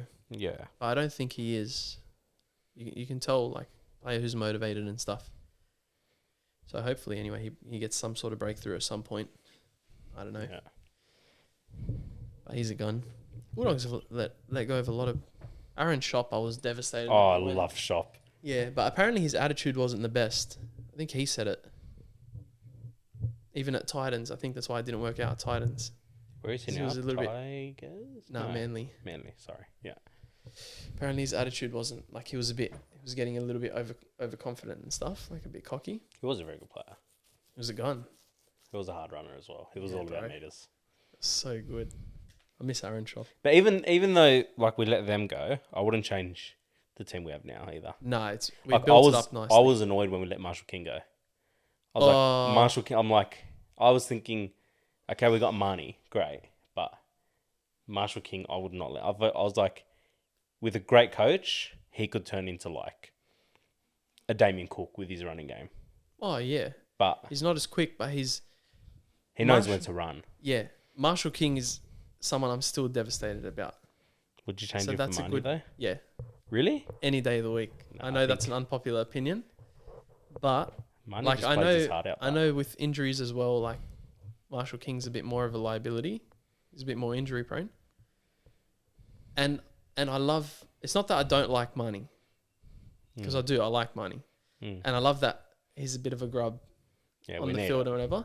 Bro, what is with people complaining about Reid Marnie being a grub on the field? Firstly, as if he's the only one in all of NRL. Mm. Secondly, as if he's the only one in all of NRL history to ever do it. And then thirdly, as if he's doing anything illegal, like with what he's... Yeah, Bro, it's a bit weird. get over it. What a bunch of softies, bro. Andrew Johns and... I Bro. don't know what John said. I think he said something like, what was he saying? How it will ruin his long-term reputation. Something like that. Andrew Was it Johns or Johns? Brad Fittler? It was one of them. One of them. Yeah, one of But them then made that I stupid think comment. Ennis was there, and Ennis is like, I was just thinking, it made his reputation better. Like, what were they worried about with Yeah. with Marnie? And that was the same conversation where they were saying it's better to have Marnie not as captain, because like even when Ennis was captain, like he was talking about how, you know, it'd be a bit weird him being the grub that he is as a captain, Ah, okay. because you're like, as a captain, you're setting the That standard for makes your sense. team. Yeah. Whereas if you're a captain and a grub, it'd be very hard. Yeah, Like, yeah, that's right. what's the standard for the team down here? Yeah. Fair. That's a good point. But Ennis is different level. Ennis was a great captain still. Yeah. And a great leader, even at the Sharks. And a when great he grub. wasn't. And a great grub. Yeah. He's the grub of all grubs. Like Ennis was funny. You know how you have grubs and you're like, you hate him? Yeah. Ennis was actually, even before he played for the Bulldogs, it was just funny. Was Like, it to before me. Broncos? Started at Knights, went to Dragons, went to Broncos, Bulldogs, Sharks. Wow. He's been around. But he was like, he really made a name for himself at the Broncos Mm. before the Dogs. Yeah, I don't remember him at the other. Maybe because I was too young. But yeah. It was like junior. It was like junior at Knights. Yeah, I think he made his debut at Knights, but maybe a couple of games or Yeah. not okay. even, maybe one. I remember him a little bit at Broncos. Like I've seen Yeah. things at Broncos, but that's about it. But yeah, no, he was funny. He was Yeah. hilarious. I think it was once the best thing about Reynolds I remember was I think it was against Rabbitohs. I don't know who the player was. Maybe it was Sutton. Yeah. Like he was in the tackle and then he got the penalty and he got up and pretended to throw the ball. It was sudden. And then he's laughing in his face. He's just a crack up, bro. Even the dirty stuff he did, like you just know it's funny coming from Ennis. Like, Yeah. do you remember? I think it was against Raiders. With Sharks, when he was in Sharks. Yeah. Where he started doing the Viking clap in front of him. Oh no, but that Oh. was the best. No, I think it was at the Sharks and it was against Raiders or maybe a different team. Maybe against Panthers when Moylan was still there or something. I Mhm. think he ran into the back of Moylan. Do you remember? No. He just ran shouldered Oh, yeah, Moylan's yeah, back yeah, or yeah, something yeah, I like remember, that. Yeah. You know, like those things are grubby, but depends who it comes from. Pretty Some funny. are funny, some are like, I don't know. But Ennis is my favourite player. You of can all imagine time. playing I against love him. Like, I mean, we verse people in Ostag and we get annoying because we think they're grubs. Yeah, Imagine but playing we're a the professional sport against. I swear. But even Andrew Feeder said it. Andrew Feeder said with Ennis, he goes, I hated him. Like, Mm. he thought he was the worst person in the world, hated his guts. And then when he came to the Sharks, Fafita loved him. Yeah. He was like, he's one of the best guys he's ever met. And like one of the biggest footy brains he's ever met. Apparently, bro, I love Michael Ennis. He's Yeah. genuinely my favourite player of all time. He has got a very good footy IQ though. He's such a footy brain. He's a gun. Yeah. Apparently, he took Andrew Fafita when he got to the Sharks. He was like basically passing it to him from dummy half to Andrew Fafita, asking him where he wants the ball Mm. when he passes it to him. Like, does he want it on his chest? Does he want it a bit higher? Like, what's what's better for him in the way that he runs, like Yeah. where he catches the ball so that he can take it into one hand or whatever he does with the ball. Like he's asking him how he wants the ball passed to him from dummy half. Like Ennis is a freak, bro. He's just I love him, Ennis. man. He was the best. I don't know if it was the same. No, it wouldn't have been the same game where he got sin bin, him and Highmarsh. When Highmarsh, The greatest thing ever. that was. I still don't know why Ennis got sin bin. He did yeah, nothing shouldn't wrong. have. But yeah, they made a video like a few years later Yeah. about asking Hindmarsh what Ennis said to him, and he wasn't even that bad. Like it didn't even sound that bad. Apparently, he's just liked him. Oh, like have a go. Like just he's just was egging him telling on. him to. Yeah. But yeah, That's that what I heard, was there was that there was So good. where he went up to I think it was Jared Sutton when he was reffing game, Oh. and it was just like asking questions, knowing the answer, and then he's like, "Yeah, I appreciate what you're saying." Like, Yeah, just- thank you for your feedback. yeah, that one. And he's like, don't get smart with me or something. And he's like, no, I'm not. I'm telling you, I appreciate your feedback. Thank you. Yeah, Oh, Michael Ennis, bro. What a man. What a player. yeah, no, he was good. He was. I loved him. I was so happy when the Sharks won that year for Ennis. And for Barber at the I was time. happy I for really Barber. liked Barber. Yeah, But also because the Sharks were the underdogs. I love that. were they over the cap that year? What did they get? No, what did no, they it get was the done drugs. for? Asada, Oh, okay. yeah, the whole Asada thing, Right. which arguably every team at the time at least was doing. And Sharks just didn't have the money to pay the NRL off or pay Asada off. That's what I reckon. Anyway, it's my conspiracy theories. But Roosters it was 6 or 7 Roosters players got caught on drugs like a week or something before the grand final in 2011. No, 2013. 13. Against Manly. 11 was Manly, wasn't it? Yeah, Warriors, yeah. Warriors, Sorry. 2013. 6 or 7 players got busted and they still played the grand final. Mm. So That's just inconsistent. That's go everywhere. figure. That's just everywhere, but the inconsistency. Like we were talking about yesterday. Sinner, like in tennis. Yeah, that's right. Like Bronson Sherry got 4 years in, a national sport. Like just in Australia. Yeah. Mostly just in Sydney. But just in Australia and New Zealand. Yeah. He got 4-year ban for, what he did. Which, if someone does that, maybe it serves them right. In the nicest way possible. Yeah. But obviously, like he's come back and he's killing it, so all credit to him. Yeah. But then And he owned it. yeah, 100%, and he copped it on the chin, moved forward with it, and Yeah. like you look at him now, and you think he's just a new upcoming player. Yeah, that's right. Yeah, he's a tank, Bronson Sherry. But yeah, and then you look at, for example, Sinner in tennis, who just won the Australian Open, who they were investigating while he was playing. Like, Bro, the investigations were done, bro. He still played Grand Slams and that's the tournaments. thing. Like, and then you have, like I don't want to start the whole controversial talk, but like Djokovic, who wasn't allowed in Australia because he wasn't vaccinated. Yeah, that's right. And then at the same time, and Sinner's only got 3 months. Yeah, that's right. Like, what's 3 3 months months? suspension after having played all these tournaments and Grand Slams and won them, and I don't think that's it's very rubbish. fair. It's not very consistent. Not at all. Yeah. Stupid. Anyway, that's Yeah, but those inconsistencies, you're right. They're everywhere. Those consistencies. Wow. I swear. Inconsistencies. series. How do you say? Inconsistencies. Inconsistent. There we go. Inconsistencies. Yeah. Anyway, they're everywhere. Yeah, based on the player, the level of the level of the player. Yeah, they're what they mean to the sport and all that stuff. Yeah, but since when should that have anything to do with It it? shouldn't, but it does. It's the unfortunate reality. It sucks. But that's what I mean. The NRL, they complain about like, the culture they have like with the players getting in trouble. They're going out partying and doing stupid stuff, drugs, whatever, domestic violence, and they're doing nothing to weed it out. So it's like, you can complain about the culture all you want. You're doing nothing to change it. Yeah, like Ezra Mam almost kills that was dumb. two or three people, including himself. One of them is a little girl. He's driving with no license, drugged and drunk, and the law does nothing about it, and then NRL does nothing about it either. They give him a slap on the wrist. Yeah, that was a bit. If that was me, I'd be in jail. But like, Exactly. if that was anyone, you'd be in jail. Exactly, bro. Yeah, I don't know. I don't It's know. just Like, stupid. it doesn't send a very good message. Yeah. It really doesn't, at all. Like, it just shows that they're above. Like, it almost shows that they're above the law.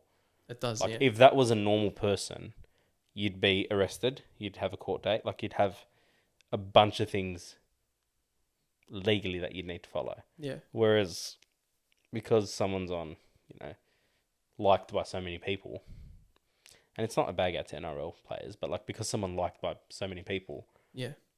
why should they be any different? Yeah. That's why I was so glad that the Bulldogs sacked Addo-Carr. Like, I'm not one of the people that's like necessarily mad at Addo-Carr. Like, I still like him. I don't know why. Yeah. I just have a soft spot for him. I'm not sure why. He was but he was in the Dogs. He was the first player that we brought in when, Yeah, that's right. for the whole rebuild, Yeah, that's right. which was good.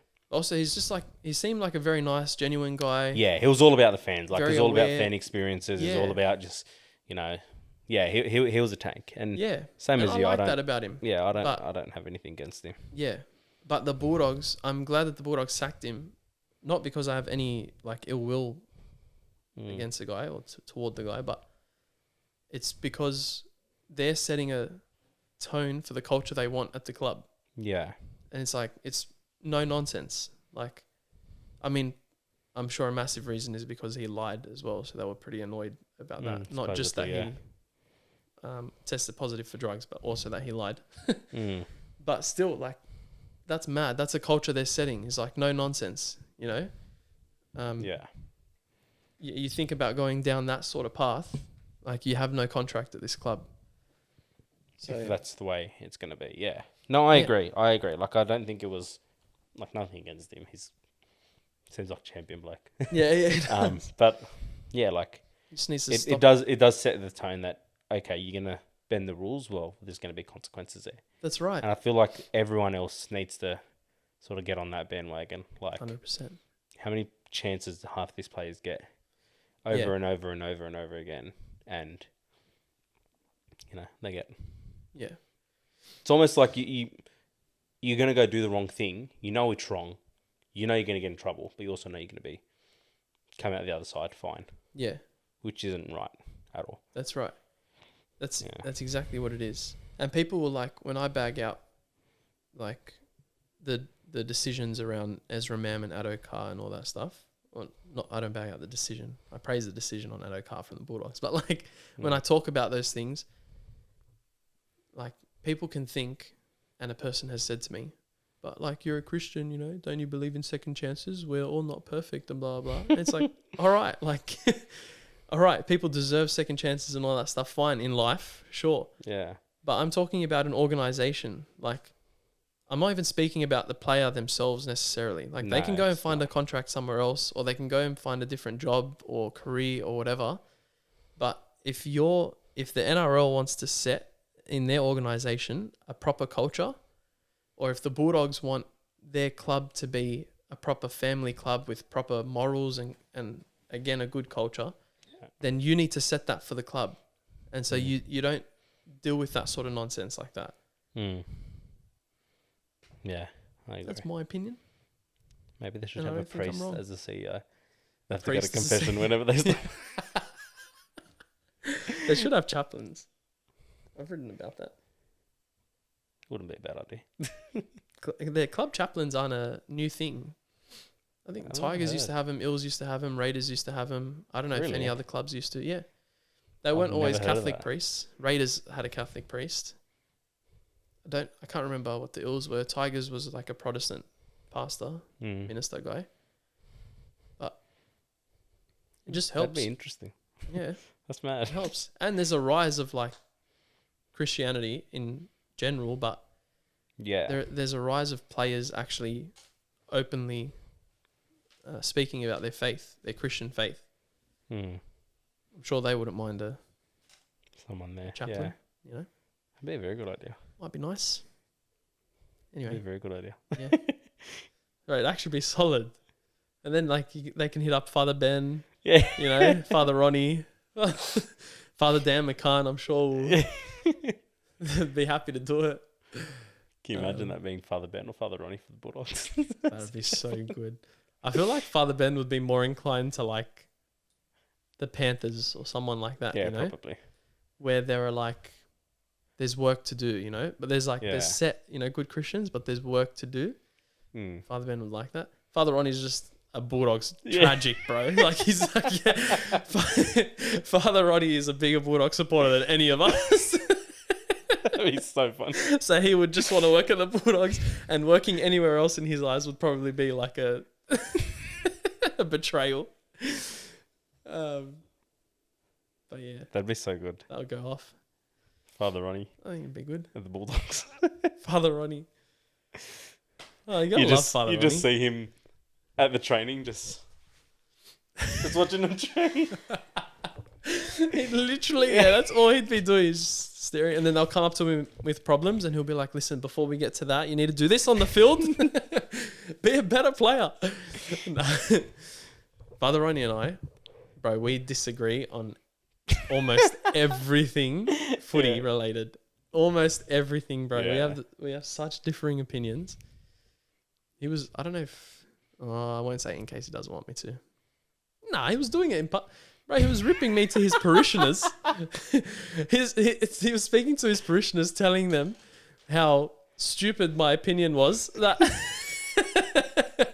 that I picked the dark horses for this year to be Raiders, Dragons, and Tigers. Mm. And he was like, full ripping me anyway. Dragons, fair enough. They haven't started very well, but I reckon one of them will make the 8, and then I'll just rip him. I'm just waiting. I'm waiting. I hope so, because I just want to see the argument back. We always, bro. He wanted David Clemmer. I wanted Dylan Napa. Heaps of Bulldog supporters would disagree with me, I know, but there have been heaps. Oh, everything footy related, especially with the Bulldogs, we're completely different. Mm. Oh my gosh. Yeah, I can imagine. I can say that. Yeah. Good old. I can see you and Father Oh, Ronnie. Father Ronnie. We always clash, bro. This next meeting we'll talk footy stuff. I'll just bring something up Yeah. and then watch. Just watch, bro. He rips me. He thinks I'm the dumbest person when it comes to footy. No joke. Oh man.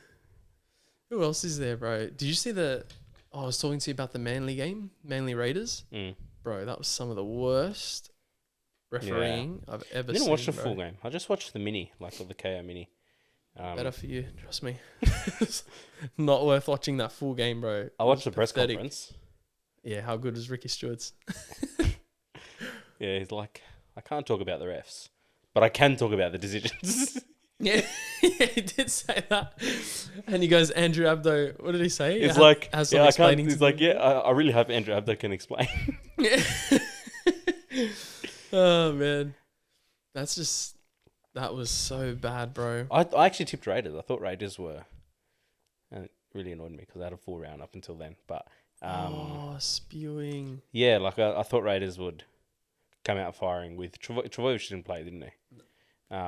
And Evans went off injured last week, so I thought Evans wasn't going to be 100%. So I was like, you know what, Raiders will come out guns blazing. But yeah, clearly not. They did well. Yeah, They actually did really well. Like Ricky Stewart mentioned it in the press conference. Bro, they made 220 tackles in the first half. 220 tackles. That is unheard of, bro, in one half. compared to Manly, what were they, like 70 or something. Yeah. Like, that's ridiculous, bro. That showed you how much ball Manly had. And it was just constant 6 agains, and they were always against the Raiders. And like you always see a bit of a discrepancy. Like, it's hard to be fully even and consistent or whatever. But that was just Well, like so obvious. the and penalty clear. count was what, like, I don't even know what it was, 10 to something, I think it was. I know the Something 6 agains were ridiculous. like 6 to 1. Yeah. It was Which- constant. Penalties, 6 agains. Let's check. But I've never understood the 6 again call properly, but 6 again's rubbish. But this is what I don't understand about the 6 again call. What they're saying is every 6 again, they traditionally call a penalty for. Exactly. But if you look back at the other games, there's not that many penalties Exactly. in the game. So if you wouldn't blow a penalty for it, don't. Why are you blowing 6 again? Yeah, don't wave 6 again. That's exactly what it is. Like 6 either again. trim down the 6 agains or blow the penalty. Or just give a 6 again where you would give an actual penalty. Yeah. Not The 6 again was meant to be to speed the game up or whatever, which again is a bit annoying because, like people have always mentioned, they're sort of like running the big guys out of the game because you just have to be small and fit now to play because it's so quick. But it's entertaining for the spectators. So whatever.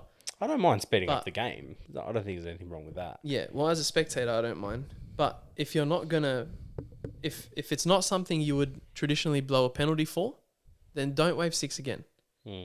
That should be in the ref's mind every time. How do you go to? Oh, here. Team stats. Thanks. Trying to find it, bro. Oofed. What was the penalty count? I'm trying to find it, but it's like, here we go. 10-4. 10-4, not 10-1. Penalties. That's was ridiculous, 6 again, bro. 6-1, was it? What does it say? Raiders had a sin bin, but Yeah, that's Corey Horsburgh. That was, I think, because deserved. Yeah, it was Professional foul. Yeah.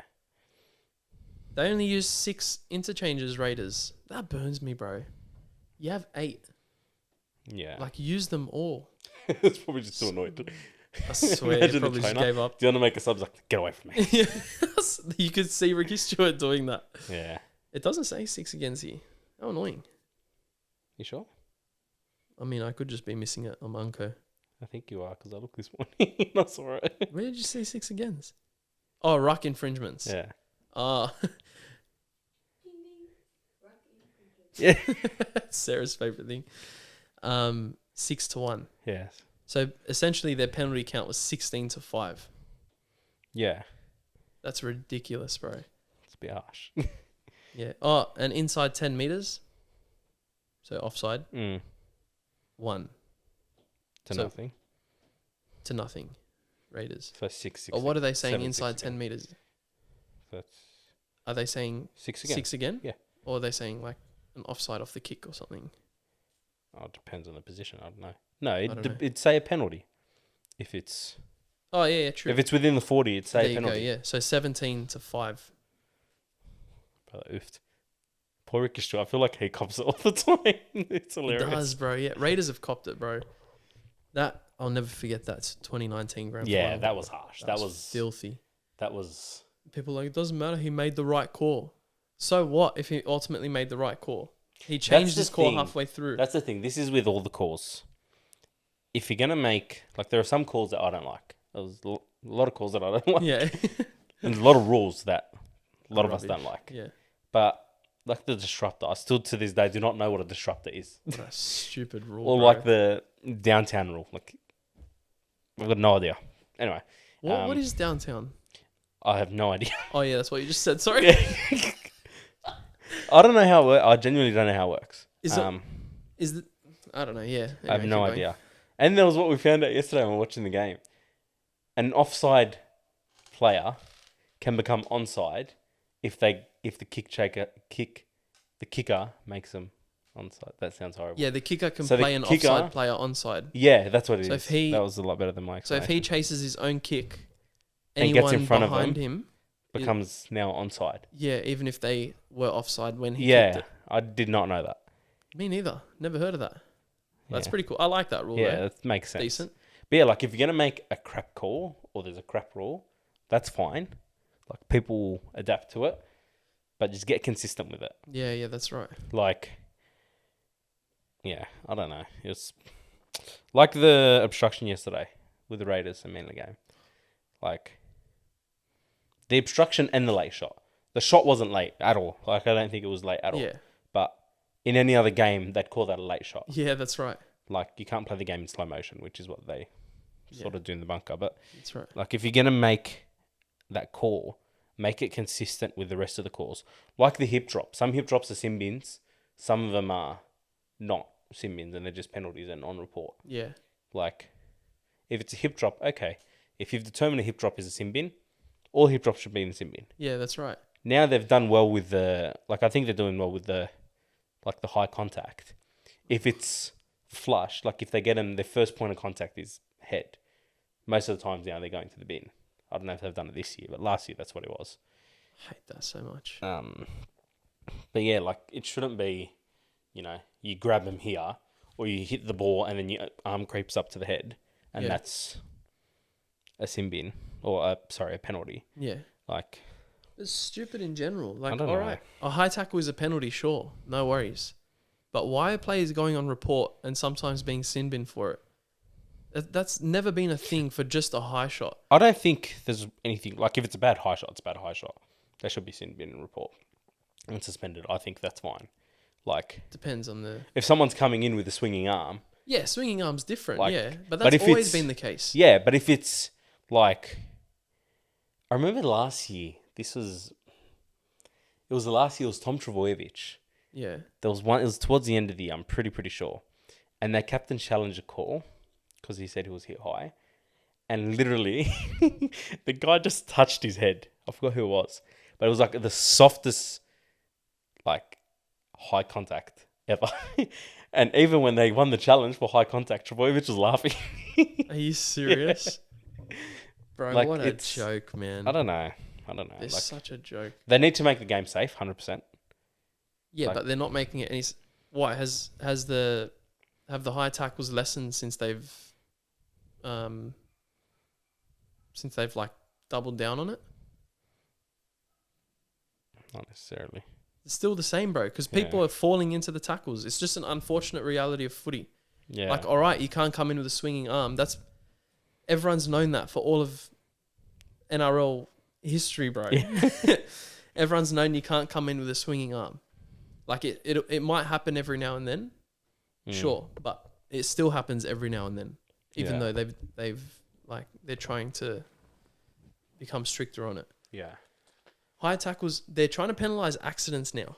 It's extremely annoying. Yeah, I don't like It's like people, bro. Josh Curran got suspended for being headbutted in the shoulder. the guy's head Was that literally yesterday? launched. No, remember he got suspended from the trial match for round He got one. on report for yesterday's one. Yeah, Which was very similar. which is similar. Yeah, so he should be suspended again if they're going to stay consistent. But that's the thing. Yeah, like, if you're going to make a crap call, make a crap call. But be consistent with it. Like, you'll get to a point where people understand, okay, I don't know how I'm going to, maybe I'll chop my shoulder off for this tackle, but, like, Yeah. but at least it's consistent. I think that's the main Yeah, thing. It's just yeah, but- consistency. But how do you make a tackle without using your shoulder? Can I ask that? Like, I don't know. what do? Do you try and wrap around with your forearms? What's going on, bro? Roman Reigns' spirit. What do you, Roman Reigns, even he's using his shoulder. Like, how do you make a tackle without grabbing their shirt? How do you make a tackle without using your shoulder? So if they're gonna fall into your, if the attacking player just falls and their head hits your shoulder, in my opinion, it shouldn't even be a penalty. But if you're gonna penalise it, fine. But that's as far as it goes. Why Yeah. are they going on report and being sin binned for the attacking player headbutting their shoulder? And then the hip drop rule burns me not even more, but just as much. Oh, they got it, yeah. The hip drop rule is, bro, I would love to see whoever's making these rules, Andrew Abdo, Peter Volandis, Graham Annesley, or whatever his name is, bro. I'd love to see these people play a rugby league game at the pace that they can, all right, at their age, and try and make a tackle, like to try and tackle people without using their shoulder, and then to try and tackle a player from behind as they're running off. What they're expecting people to do now is just to drop off the tackle. That's the only way you don't get penalised, if you tackle someone from behind. Yeah. Who was it? I don't know if you saw in one of the games. Oh, I think it was Jamie Humphries in the Rabbitohs. Bro, brother, I'm ranting now. He was in a tackle and the player wasn't going down, so he dropped down to the floor. Yeah. Wasn't a hip drop. He dropped down to the floor and wrapped their legs. And they fell, and he got put on report. Yeah, well, okay. I'm not joking. He got put on report for that. I didn't say for a that, hip but drop. Yeah. He was like, But I that's wish the I could get thing, it up like now, with but I don't think I could. hip Find it. drops, like, don't get me wrong. Again, it can be dangerous. Yeah, I'm all for making the game safe, 100%. But before 2 years ago, I don't remember anyone ever getting into a hip drop tackle. Bro, I remember one player ages ago in a Tigers match. It might have been like Blake Ashford. Is that the or one that broke something. his leg? No. But he copped a pretty bad injury. Yeah. From a hip, like from what we would now call a hip drop tackle. Mm. I think it was someone like Blake Ashford anyway, or Tim Moulton or something. That was back in the day, the Tigers Mm. got injured. That was the only time I've seen it. All right, it's going to hurt for a little bit. Like a lot of the time someone throws their hip like that. But, and by the way, a hip drop is different to what they're calling a hip drop anyway. Yeah. I've seen one, like in all the thing, maybe one or two proper hip drops where they were dangerous. Yeah. One of them was on... It was last year. I think it was on Preston last year. Aiden Caesar's one? Maybe. It might have been Caesar. And Preston actually got really, really hurt. I think it was out for a few weeks after it. Probably. Maybe it was that, or I don't know, I maybe it was can't something remember. else. I don't know. But like if it's a proper hip drop, okay, like that should be. Yeah, fine. Like, I'm not completely against that.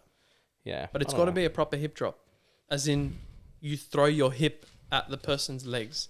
To drop It's them. not just taking your feet off the floor to try and bring them down. That's not a hip drop. Yeah, but then again, same thing. If you're gonna make a crap call, make it consistently. Like Yeah, that's right. if every hip drop's gonna be in the bin, fine. We'll get used to it. I but- hate that. I'll never get used to it. No, but I get Normal you. Just people be get used to it. consistent. No, I'm kidding. But be consistent. I get you. Yeah, man, that's it, bro. Like it's, I don't know. Can't keep up with the rules anymore. NRL. They change every week, bro. I've And never then seen a sport like that. They were gonna put in the. They were talking about it. Like, thank God they didn't. The off the kickoff, if it goes past the 20, they get a 7 tackle set. Did you ever read about that? Huh? I'm pretty sure it was Oh, if it as goes. part of the kickoff conversation. Yeah, of like, yeah. So if it goes past the 20 or the 10, On a fool or something. to avoid, big runs off the Yeah. back fence, as they say, like big runs, we make it a 7 tackle set. Oh, You might as well just play with a bunch of fullbacks. Like, Where, bro? Oh my gosh. oh, there was that, and there was the roll ball that they do now. Oh. I've only seen 2 games where they've actually made the call. Both of them were Jared Sutton, I think. Of course. And then there was another rule that they were testing in. Maybe it was a roll ball, but I'm pretty sure there was another rule. Might have been the roll ball. But yeah, like, I don't know. Like, okay, I understand the roll ball. Same thing. Yeah. Like, we'll get used to it. I'll get used to it, not you, maybe not. But yeah, like with the roll ball, just be consistent with it. Yeah. Like, just. I agree with consistency. being consistent with your cause because Yeah. that's the most frustrating thing. More than the rubbish rules and all that, you're right. It's the inconsistency. Yeah, it's Got it. That time. inconsistency. Oh, you say it better than me. Inconsistency. Inconsistency. There we go. The other words that you can't say. I'm pretty good. What's the what? Worcestershire. What's is it? Worcestershire? What's that? Worcestershire. Isn't that a town or something in England? Yeah, but isn't it a sauce as well? A sauce. Can I get a steak with some Worcestershire? Well done. You said it well. Sauce. I don't know. That's an interesting sauce. Like brand. Cinnamon. No, like oyster sauce. It's Worcestershire. Can you say cinnamon? I can't say it. Cinnamon. Cinnamon. Yeah, there. Can you say I'm allergic to cinnamon. Synonym. Yeah. Cinnamon. Yeah. What What else, else is there? Wait, I I'm don't gonna know. search them up. What are you searching up? Hard words to say. Hard words to say. All right, let's do like it. I'm in year 5. Hey. Feels like I'm in year 5. I s- Say this word. Oh wait, you have to Can say you the word. I say feel like if I say it, mama? it's cheating. What if you spell it? Nah, just say it. Anemone. Anemone. Good. Yeah. Anemone. Anemone. Anemone. Like in Finding Nemo. Onomatopoeia. Onomatopoeia, yeah. Yeah, Okay. onomatopoeia. It's easy. Flocking teacher flying fillification. What? Please look at this word. What is it? Bro.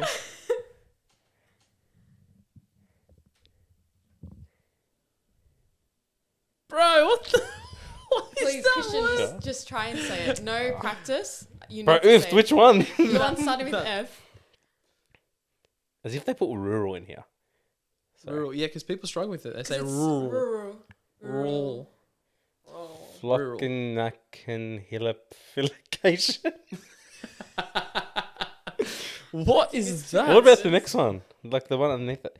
Anti-disestablishmentarianism. Yeah, what is anti-disestablishmentarianism or something? Wow. It sounds better when you say it. Isn't that what it is? I don't know what the actual word is, but it sounded like that. Anti-disestablishmentarianism, yeah. My sister knew someone that couldn't say deodorant. Wow. I said Deodorant? deodorant. Deodorant. Deodorant. Actually, that's pretty common. Can you catch it? Yeah. You got this. Someone hit Watch the camera. Well done. There was a girl in my year. Was she In cute? primary school. Sarah, it's so annoying. Anyway, in This is primary one you school, told me she's- about. Yeah, the one. Yeah. That one. Yeah. Her. Her name was Sarah, man. I'm Sarah's staring at me. It's like, who has he spoken to you about? Yeah, it was going my year. She used to say spaghetti instead of spaghetti. And then Scabetti. spaghetti, yeah. So Yeah, then right. my teacher was like, I'm pretty sure it was Mrs. Ash. Do you remember Mrs. Ash? No. Oh, what? Oh, maybe. Mrs. Ash, the Canadian. Or was it Miss Eichwald at the time? I remember an Ash. I don't know. Anyway, Yeah. she was like, she was trying to teach her how to say it. So she was saying, she was like, what's your favorite food? And she's like, spaghetti. I was like, how is it your favorite food? You can't even say it. Anyway. You probably can't say the And other then- foods as well. It's probably the easiest for her. No, I'm kidding. Nah. Huddle. Sorry. I hope she doesn't see this because she was a very be a nice man, girl. Own up. She's a very nice girl. Nah, she can see it. Anyway, I'd laugh with her about it if I saw her. Anyway, That's nice of you. not at her. I said with Oh, her. okay, that's good. And then I'm kidding. Anyway, so the teacher's like, she's like cutting it into pieces for her. So she's like, wow, no pun intended, spaghetti. Anyway, so she's like, I just got it. so she's like spa, and the girl's like spa, yeah, tea, spaghetti. It's like the scene from Friends with Joey and he's speaking Oh, French. yeah. Je m'appelle. Ooh. That's one show I've never seen. Friends? Yeah. Yeah. I don't think you're missing out on much, but many people would disagree with me too. Yeah, on my that. sister would disagree. I think it's a good show It's to good. have zero thoughts and just giggle, you know? That's a bit Nah, like Fresh Prince. Yeah, I was gonna say. Wow. What a beast! Fresh Prince is so good. What else is there? We're getting back to shows now. SpongeBob. SpongeBob. You ever watched Arabic SpongeBob? No. Funniest thing. When we were in Lebanon when I was 11. Arabic We SpongeBob. we saw SpongeBob on at my cousin's house. I got so happy because I was like missing Australia a little bit. Mm. So I was like, I got so happy I saw SpongeBob. I go, oh, I'm going to feel at home. And then it was like in Arabic, bro. And I was like, the hell is this? I was It's told. so shocking in Lebanon. Yeah, I know. But I was like, I was didn't feel told. right, you know? I was told when I was in Melbourne. I've got a lot of cousins in Melbourne, and my cousin at the time, his fiance, is Argentinian. They're married now, but that's what I say at the time. But Yeah. she is Argentinian.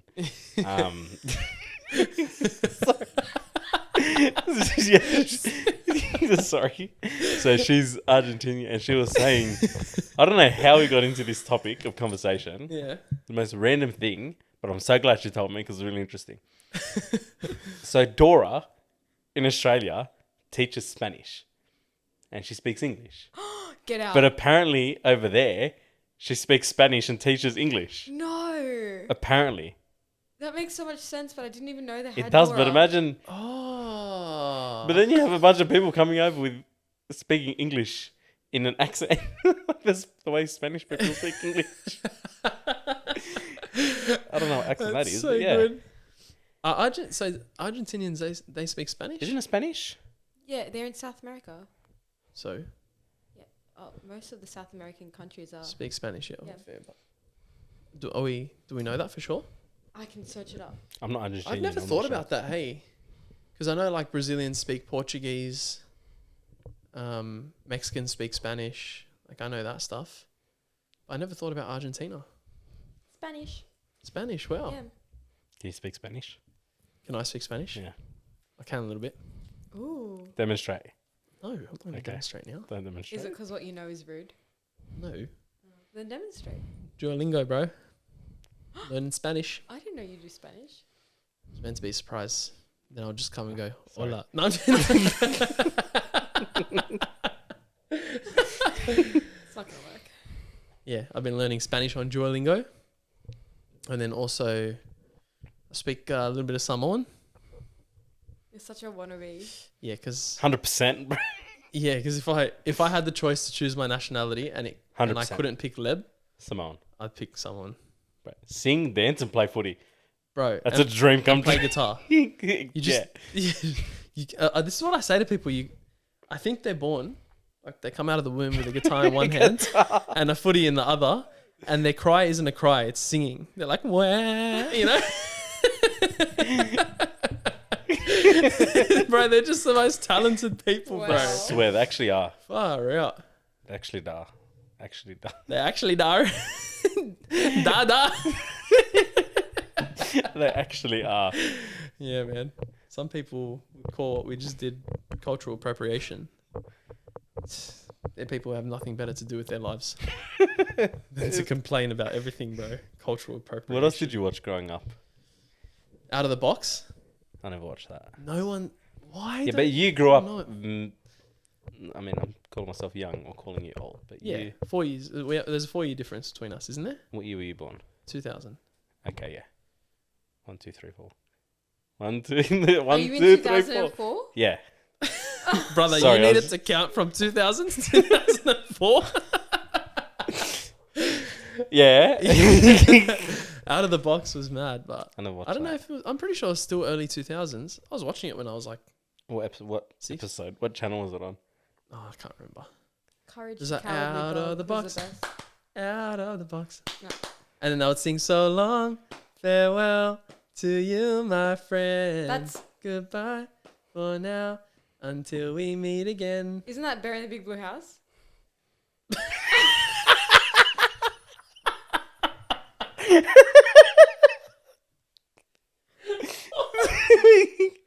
What? No. Oh no, you're right. 'Cause goodbye, I'm laughing because I thought you were right. goodbye, good friend. So I was laughing. Are you Yeah, serious? that was I was like, no, you're such an idiot, Anthony. You Yeah, guys I'm are an a idiot. bunch of phonies, bro. Nah, because then they'd be like, it's been great to play and sing together in the box. Now it's time to say goodbye. That would be in the Oh. end. the They'd go whole like time. that. Yeah. In the box, and now it's time to say goodbye. There's one show Anyway, I cannot find the name of, and I do not know what it was called. What's Hey, it Arthur. about? Arthur. It was about. It was. It's gonna sound so dumb. I think they were hamsters. I think they were. This is a great start. And at the end of the show, when they like done what they needed to do, like achieve the mission or goal, whatever it is, they'd eat celery. That's all I remember. I don't remember what it was called. I just remember them eating celery at the end of every show as like a reward. Celery. Yeah. It wasn't Erky and Perky No. I have no idea what it was called. because they're definitely not hamsters. I don't know. The only hamster I know is from That's So Raven. Wasn't it a hamster, Lionel? I don't know. I You haven't never seen watched it. That's So Raven? I know what it is, I can't haven't seen remember it. a hamster. Did you ever watch The Proud Family? No. Yes, that was the best. The Proud Family. Recess. No. Rugrats. Not really. I know Ed, that. Ed and Eddie. Did you guys watch it? Yeah, a little bit. My favourite shows were Drake and Josh. yeah, My that all-time went off. favourite show. Did you I hear had- about what was happening on that show and Yeah. stuff? All the abuse? It was the same thing on iCarly and Victorious. And Yeah, all of that. Disney and Nickelodeon are garbage. So iCarly, Victorious, Drake and Josh, Lab Rats, Lab Rats. That sounds familiar. the Bionic Kids, Oh yeah, no, I never watched that. not the other Lab Rats, that Lab Rats. SpongeBob, obviously. Wasn't there a science show called Lab Rats? Yeah, I'm pretty sure. Is that what you were talking about then? Are you talking about Rugrats? No, Lab No, Rats. there was 2 Lab Rats, I'm pretty It's sure. like a science competition show. I think thing. so. The Lab Rats I'm talking about I used to watch was the Bionic Kids The one. Bionic, yeah. It had, On Nickelodeon as well. Yeah, it had... Yeah. What was his name? Oh, the actor. I don't remember. I don't know his name now. I don't know. I never watched it. Fully. Yeah, I used to love it. There was that. There was... Did you ever watch Corey in the House? That was later than That's So No. Raven. No? That was so good. I used to watch... what did I used to watch? You grew up in the ABC 23 Kids, whatever era. ABC Who Kids? You know that channel ABC 23 or something? Oh, 1, I 2, never 3, used to watch wasn't that. I had Foxtel. It was ABC... Oh, sorry. No, it's like, wasn't it? They used to play Nickelodeon. They used to play Nickelodeon in the mornings on Saturdays Yeah, Or on another Disney? channel. on ABC, wasn't it? Was it ABC? I don't know. I could be wrong. It's like Channel 7 or something. Probably isn't am it? wrong. Maybe. They I played just Nickelodeon remember- on. Go, 99 Go. I used to record. Didn't exist back then, I don't think, did it? No, it did go. Oh, Yeah, I for don't know. him, it would be when he was a kid. Oh, maybe, yeah. I don't know. I used to watch that. I used to watch all the wrestling, like WWE, a lot. Yeah, I I still got do. banned from watching WWE Why? because when my little brother was born, I was doing all like the moves on, like an 8-year-old doing an attitude Slapping. adjustment on a newborn. That's the best. Um, Oh, I love wrestling. It's so My good. kids will not be watching wrestling. don't worry, bro. When you come to Uncle Christian, I was like, "What wrestling?" Boys. Um, We'll have to talk about this more. What else was there? Kids will be watching wrestling. They'll be playing wrestling. Your kids. They're going to be 100%. professional wrestlers. They're going to go to America. No, they're gonna be footy players. Yeah. That would be like the perfect. No, Gonna be Dad, food I'm players. giving up. I really want my kids to play footy. Sarah knows this, and I want to coach them. I want Good my idea. kid to play footy, but I don't want him to get concussed. So Comes with it, catch you know. 22. Cop it. I'm joking. I'm just kidding. Just a joke. Yeah, cop it. Be 100%. calm. Well, it teaches them to be a bit tough, and it's also good discipline. It's good teamwork. I wish I played You footy. learn right leadership from it. Have you Yeah. heard footy It's the players best, bro. talk though? There's something missing there. now. There's a couple of brain cells. No, it's There's something missing. It's because heaps of people like bank on playing footy. They don't care about their So education. you're saying that famous footy people were dumb people that had nothing else going for them? No, a lot of footy them, players are. Oh, okay. I was gonna say the opposite. Not most of them, but a lot of them, yeah. Bro, look at. No, I won't mention names. Like But there some are a players are still. Like Heaps are some players educated. are still getting educated. Yeah, Like a lot of them are in uni. Just yeah. heaps. Like, Yeah. especially now, they're bringing that back of being educated or getting life experience, like work experience, Mm. before or as well as playing footy. I think it's important Yeah, 100%. because if Because what do you do after footy then? yeah, exactly. Or what if footy doesn't work? Well, out? yeah, like footy players don't make like obviously they make great money, but they're not like making billions of dollars where they don't need to work another day in their life when they retire. Yeah. Like they retire and okay, they're still young, 35, 40. Like what's his name? Did a whole thing on it. I think it was Kerrod Holland. Do you remember Kerrod Holland? Yeah. Rods? He made a. I'm pretty sure he went through like a little phase when he finished playing.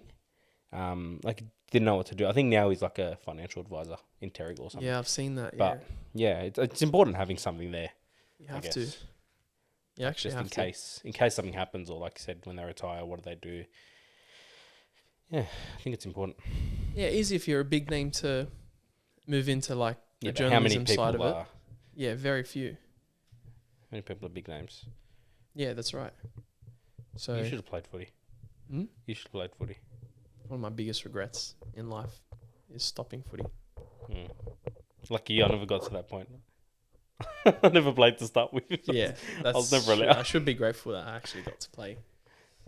I wish I never stopped. Yeah, That I was was a shame. I played in school, and My mum found out when she got a call that I fractured my wrist. That's how my mum found out I was playing footy. Bro, this guy. Yeah. Never lie to your mum. I didn't lie. Yeah, okay, I lied. I withdrew some truth. Withheld some truth. Oh wait, that's what I was trying to say.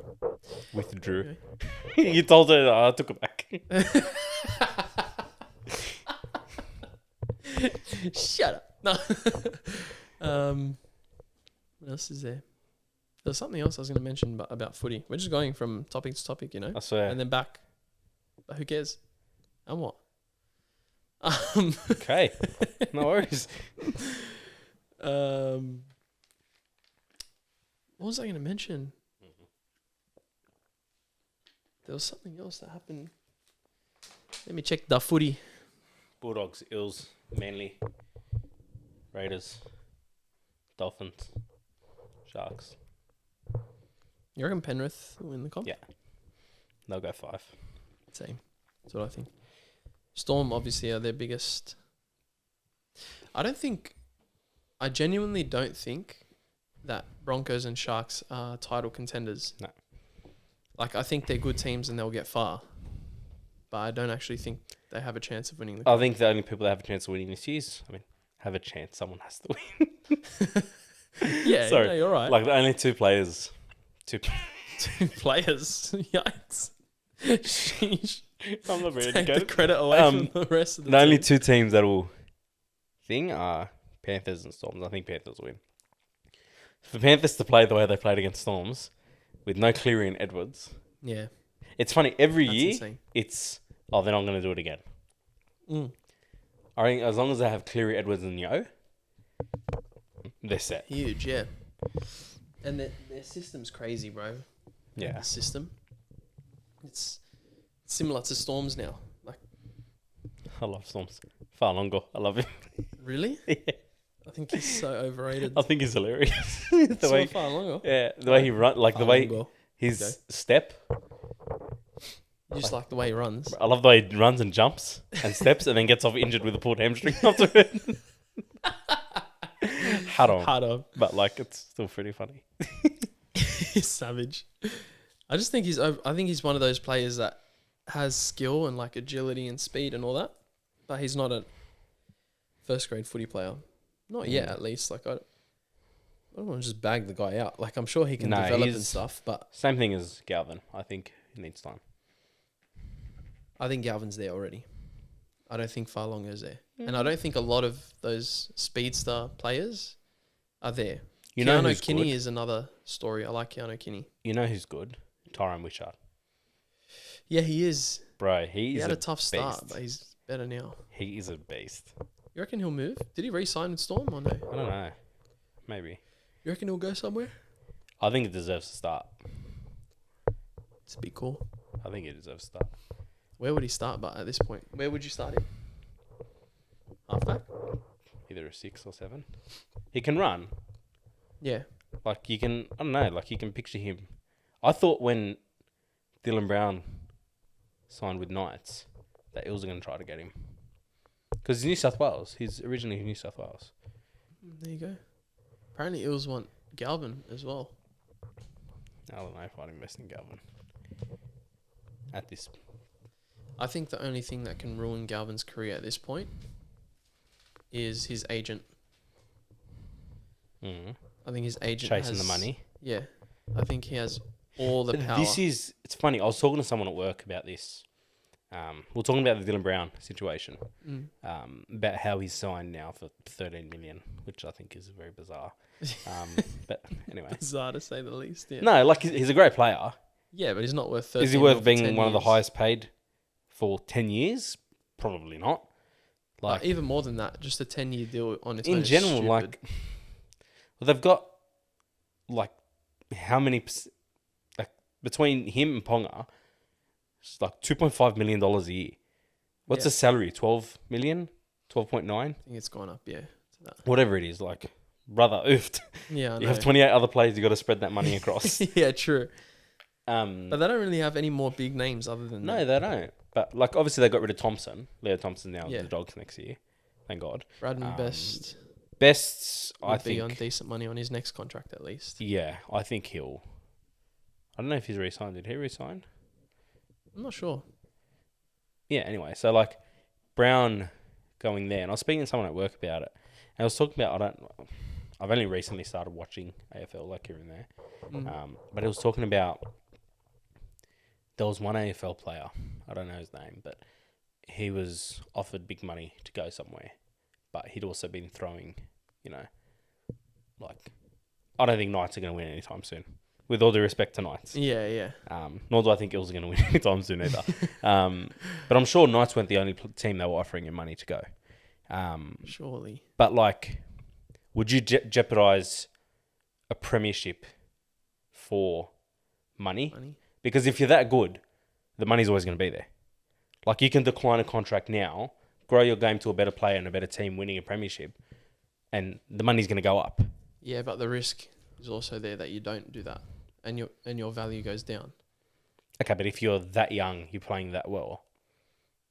Like, let's look at the flip side of this. He goes to Knights. Knights don't win 10 years. It's Brooks. It's the same thing with Brooks at Tigers. Brooks was on big money for a long time at Tigers. And unfortunately, he was a fallout guy. It was always Brooks' fault. Was it his fault? Definitely not. I don't think so at all. But how much responsibility they put on him, how much pressure they put on him, for a young guy, a young kid, and say kid like I'm old, for a young kid. Nah, but yeah. Like, to be on that much money with that much pressure, if it fails, I think he's lucky, Brooks. Like, he's lucky that he's landed in a good team now and he can actually play his game well. Because a lot of teams would have seen him and been like, stuff that as if we want that in our team. Yeah. And that's not saying he's a bad player. I think he's a great player. But he can't control a team, which is nothing against him. Bro, I'd love to play next to Jerry Evans. Like, nothing against him. But, again, same thing now is going to happen with Brown. Brooks could have very easily got the other side of the pole, the ugly side of the pole, where, okay, no one wants to sign him, and someone signs him for a minimum deal, which is worth more than minimum, 100%. Yeah. But it's just because of the environment he was in. Yeah. It's put him in a crappy spot. And, if someone's that good of a player, like, for example, Brown, if he's that good of a player, he was worth that much. Yeah. I'd sacrifice the money. Go to a team where, okay, maybe you get paid a little bit less, but you're young and you've got a bigger chance of winning later down the line. The money will still be there at the end. Yeah. Like, it'll be there in another way, whether it's the same team or a different team. But if you're that good, the money's still going to be there. Yeah. That's the way that I see it. I get that, but it's also... Like, I reckon Dylan Brown's one of the best 5'8" in the game. Yeah. And... It's not showing now because he's had to take control of the team and he's not a halfback. Yeah, 100%. So I think Knights are stupid for signing him as a halfback. Is that what they're playing him as? Yeah. Halfback? Yeah, they want him to be a halfback. Right, okay. So, which is why they signed him on such big money. They didn't sign him as a 5'8". Maybe they were going to put him as 5'8". So who would they fight? Oh, Fletcher Sharp. Fletcher maybe. Sharp. He's a machine. I love him. He's good, bro. I really didn't think he was going to be a good 5'8". I still don't think he's a great 5'8", but he's just good to have on the field. It's fast. Like, he's not your typical 5'8", but yeah, he's just a good player to have on the field. But yeah, Brown's signed as a 7, and I don't think he's a great 7. Like, I think he's on the same boat as Burden. I just don't think he's able to. But I hope he can. But I just don't think he will. But I reckon he's one of the best 5'8" in the game. And yeah, like, it's a bit disappointing to see, like, him go to the Knights because, let's just be real, like, do we really think the Knights are going to win a comp soon? Not really. If they do, good on him. Yeah, and if he leads them there, good on him. But I don't think they will. Yeah, like, it just doesn't seem that way. No. So as a spectator, yeah, like, and as a fan of him, like, that's pretty spewing. But if you're in his position, like, I know he came out and lots of players will come out and say, oh, it's not only about the money. Like, it's about this and this, and, like, it has to also be about those things. But let's be real, bro. 13 million over 10 years. Like, that's security, job security, financial security. And this guy's like, this guy's a New Zealander, so family means A lot. Yeah. a lot in their culture. Good. So he's now able to provide for himself and his family. And it's like, I'm a fan of loyalty. I love when a player is loyal to his club. 100%. But at the same time, I'm not one of those people that gets angry at someone for moving for the money. I used to be, but now I'm like, it makes sense. If I was to be, now I wouldn't do anything unethical or immoral for money, but all he's doing is moving to a different club to play footy. There's nothing like immoral, unethical about what he's doing. He's seeing out his contract, which is massive. Like he hasn't just pushed for an early release or anything. He's just seeing out his contract at the Eels, going to fulfill his contract at the Knights. His contract ends? Yeah. So like, I don't mind that stuff, you know? So what? You're going for the money. And what? It's financial security for yourself. Yeah, I just think it's... I don't know. I'm looking at it from a very different point of view. Yeah. It's a matter of, like, what's... And you say this, but we're obviously not in that position. If we were in that position, probably take the money. But, like, if it's... I don't know. I'm just thinking of it as... Like... Does that jeopardize his ability to grow as a player? Probably. Yeah, so that's where I say, is it the right decision or not? Like, but again, you also mentioned it's a 10-year contract. It's not... If it was a 2-year contract worth $1.3 million a year, it'd be a very, very different discussion. I mean, it'd be less stupid, but it'd also be... It'd be less stupid in the sense that you haven't locked in a player for 10 years when you don't know if you can get all 10 years. That's what I'm worried about. Why would they want to do that? I think it's just a sign of desperation and bad... Desperation for 10 years. Yeah. It's bloody It's desperate. like you really want him, so you offer it. Because he wanted a long deal. Okay, that makes But a long sense. deal isn't 10 years. That's Long deal, ridiculous, you'd say bro. 5 year. Yeah. Who are the players that have got 10-year contracts? Cherry Evans and Taumalolo. I think the Trbojevic brothers are on long term.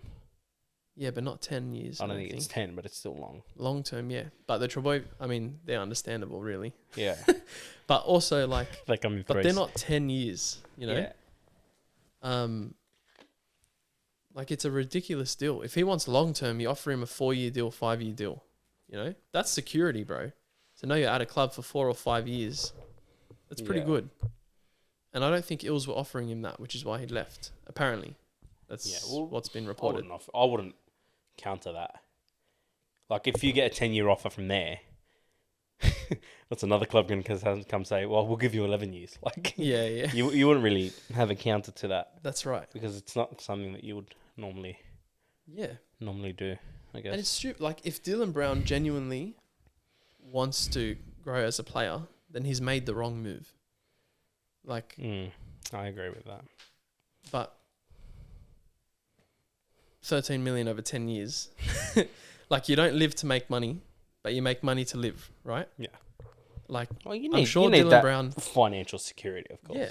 Like, how many footy players would put their bodies on the line if they didn't actually need to work to survive? Yeah, of course. Like, if they didn't need to make money to survive, who's actually going to put their bodies on the line willingly like that for free?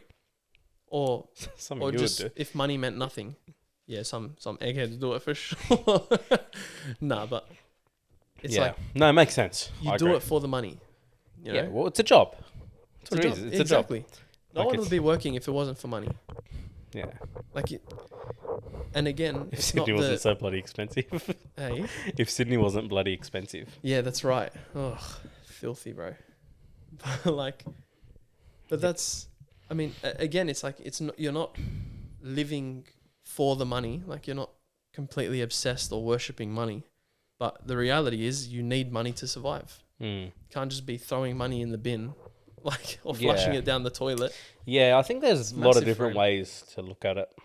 Yeah, agreed. Like, when it comes to money. Like, I was very much, especially when I started working, I was very much of the idea of, okay, you know, my goals are work, get a house as quickly as possible, build on that, invest it out, keep investing.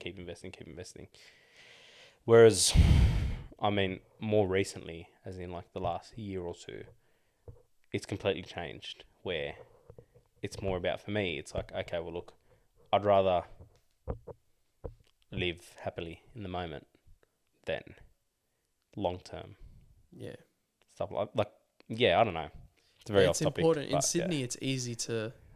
Because the Sydney lifestyle is disgusting. Like, bro, it burns me. People overseas, like in Lebanon, for example, they think because we live in Australia, we're like well off, we're rich, you know, we're whatever. I wish. And it's like, we're living like tough, bro. We don't... Yeah, it's not easy. Like, and it's not to say Lebanon doesn't have it tough or whatever. Like, people living in Lebanon don't have it tough or wherever else they are in the world. But we're not like breezing through life here in Sydney. Like, it's actually tough, bro. Yeah. And the lifestyle that it requires you to live is actually disgusting. It's so ugly. Like, you just have to work. How many people do you speak to that say, oh, when I retire, I want to do this and I want to do this and I want to... Bro, you retire at 65 in Sydney. You want to start living your life at 65? Like, come on. But you But can't do it. That's what it requires in Sydney, basically. Is just Yeah, you work can't your do it butt another off. way. Yeah. You can't do it another way. That's a problem here. It's you can't do it another way. Like, I don't know. I feel like the mindset here, like I said, is very much what I was sort of going by when I started work. 100% It was it like is. just same thing. Just work, save, buy one, buy two, buy three. Like, just invest. Yeah. Which is, don't get me wrong, it's great. And if you can do that, good Go on you. for it, That's yeah. awesome. Work for an early retirement so you can start your Yeah, life. whereas my, like I said, the way in which I go about it and how which, you know, it's very, very different. And speaking to people who obviously do it and are in that boat and in that position and have kids and families and young families, and to them it's like I will give you an example. I was speaking to my uncle recently, and his thing was, okay, you know, the best thing for me is I want to get, you know, mortgages and stuff like that out of the way as quickly as possible. You know, I want to enjoy my life with my kids. You know, be able to do things with them that they want to do, Yeah. not, you know, work to pay off a mortgage for the rest of my life. And I was thinking about it, and I thought about it very well, and I'm like, wow, okay, that actually sounds awesome. Yeah. You know, like That's by a right. certain age, getting everything out of the way, therefore you actually have the ability to live your life in a way which is, you know, a bit different to that Sydney way, Yeah. would be great. I mean, they'll probably find another way to get us for 100%, bro. for things, but like, yeah. Sarah, can you check if the AC is on, please? Sorry, I'm sweating. How are you wearing a cardigan? It is a bit hot. I just Anyway. didn't want to sound like It's getting hot. Nah, bro, say it. Are you serious?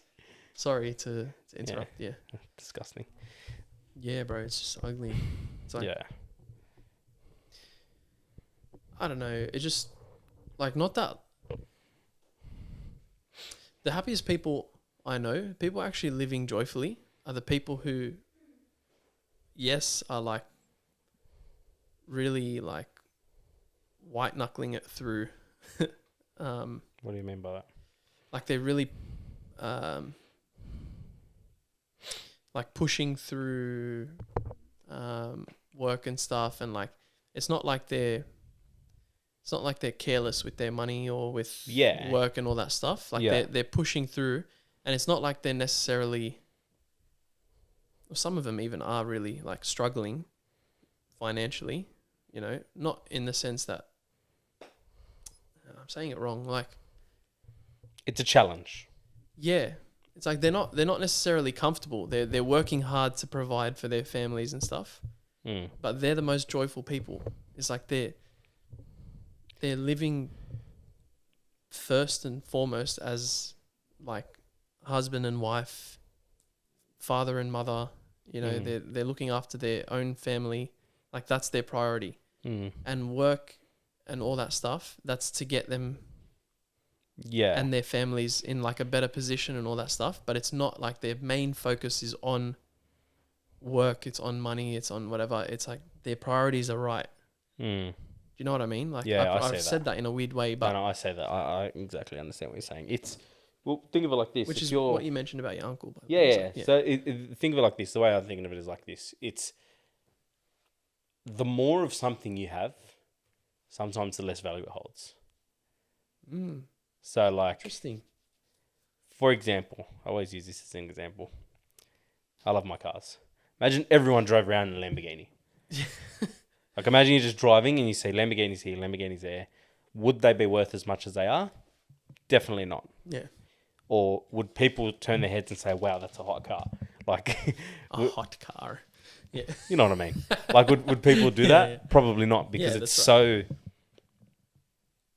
Everyone has it. Yeah. Same thing with, I think, life in general. Think of it as a holiday. If I'm going on 4 holidays a year, holidays going to get very boring. Because I'm doing it so often, it's not that valuable anymore, because it's just a way of life. Yeah, yeah. I think that applies with, things like something as simple as, I don't even know. I'm trying to think of something in a normal life that you don't do very often. When you do it, it holds that so much value. Like whether it would be a family holiday, Yeah. whether it would be Even for some people, fancy family dinner. gatherings. Yeah, I want to say fancy dinner. Yeah, but fancy like, dinner's nice. yeah, like Even for whether some it would people, be like that. whole family gatherings, like Yeah, extended yeah. family. Like, don't get me wrong, things like that when it comes to family, I think no matter how much you do, it still holds value. But True, actually. Oh, yeah. That's right. Whoops. imagine Anthony. I love my His family, brother guys. rocks up. Oh, you again. This is the second day in a row, bro. Come on. Yeah, I think that's the case. I think it's, Yeah. yeah, the people that are enjoying life, I don't mean to speak on anyone that does enjoy their life, but people that are enjoying life, I think, like you said, are the ones in which really thrive and push, and like family's everything. Yeah. To me, family's everything. So some people are well off, but their priorities are still right. 100%. And like, they're joyful people. And then there are people who are struggling, but their priorities are right, and they're joyful. And then there are the people in the middle. When your priorities are right, you're joyful. It's like, it's because you always, I think it's you who always says it when we talk about this sort of stuff, is like, the more you work for something, the more you become obsessed with it, and then it becomes never enough for you. Yeah.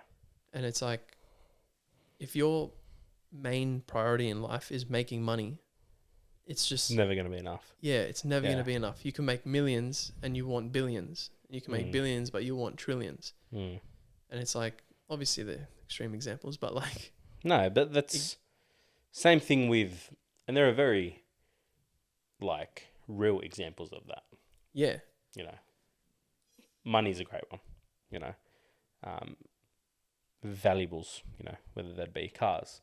A lot of people, car after car. I've got the new car. Okay, now I want another new car. yeah. Like, Even phones, bro. Even the Yeah, everyday like- thing is like phones. yeah, People can't deal with having last year's model. yeah. It's like, I don't know what iPhone this is. 14? 15? I don't know. 14? What are we up to now? 16. There we go. So like, people freak out. Like, why do I have an iPhone 14 and the 16's out? It's like things, when our priorities are material stuff, it's never enough because they're finite stuff. They Yeah. come and they go. And so it just never becomes enough. So our priority should be, and I don't speak again from a self-righteous point of view, because my priorities aren't always 100%. rightly ordered, 100%. but it should always be on the infinite. Our main priority should be on the infinite, because that'll never let us down. It's course. infinite. God is infinite. Yeah. It'll never let us down. 100%. Yeah. I agree. How did we get onto that? I don't know. From Dylan Brown and money. Oh yeah, it's money, and then to life, And in then Sydney. to life, and then cars, and then houses, There you go. What else is there? and now we're on God. Yeah. Do you remember when we used to smoke weed? No, I'm joking. Anthony! Oh my word. I'm kidding. I was Someone's to talk about that, bro. Someone's gonna cut you saying that and start commenting rage. I don't mean that much to people. They won't go. They won't go through that effort. Don't talk like that. You're not that much of a priority. Exactly. No, I'm kidding. Oh man. Nah, Just a joke. Just a joke. You're very right. You are very right. Yeah.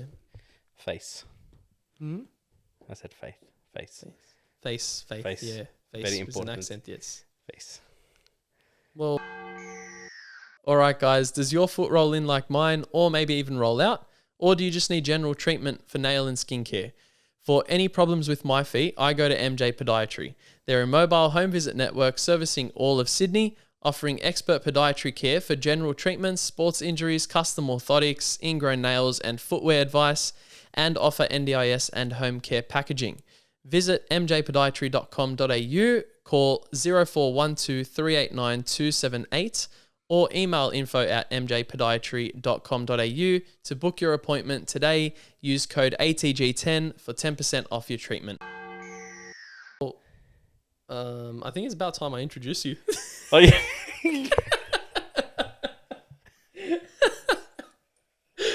Bro. Hi, my name's Christian and I'm an addict. Hi, Christian. Oh, that's There you bad. go. You go. Introduce yourself. Go for it. 3 hours in.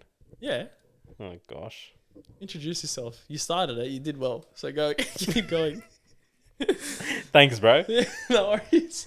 I don't know how to introduce myself. Just talk to me. You know, like we're meeting for the first Hi, time. Anthony.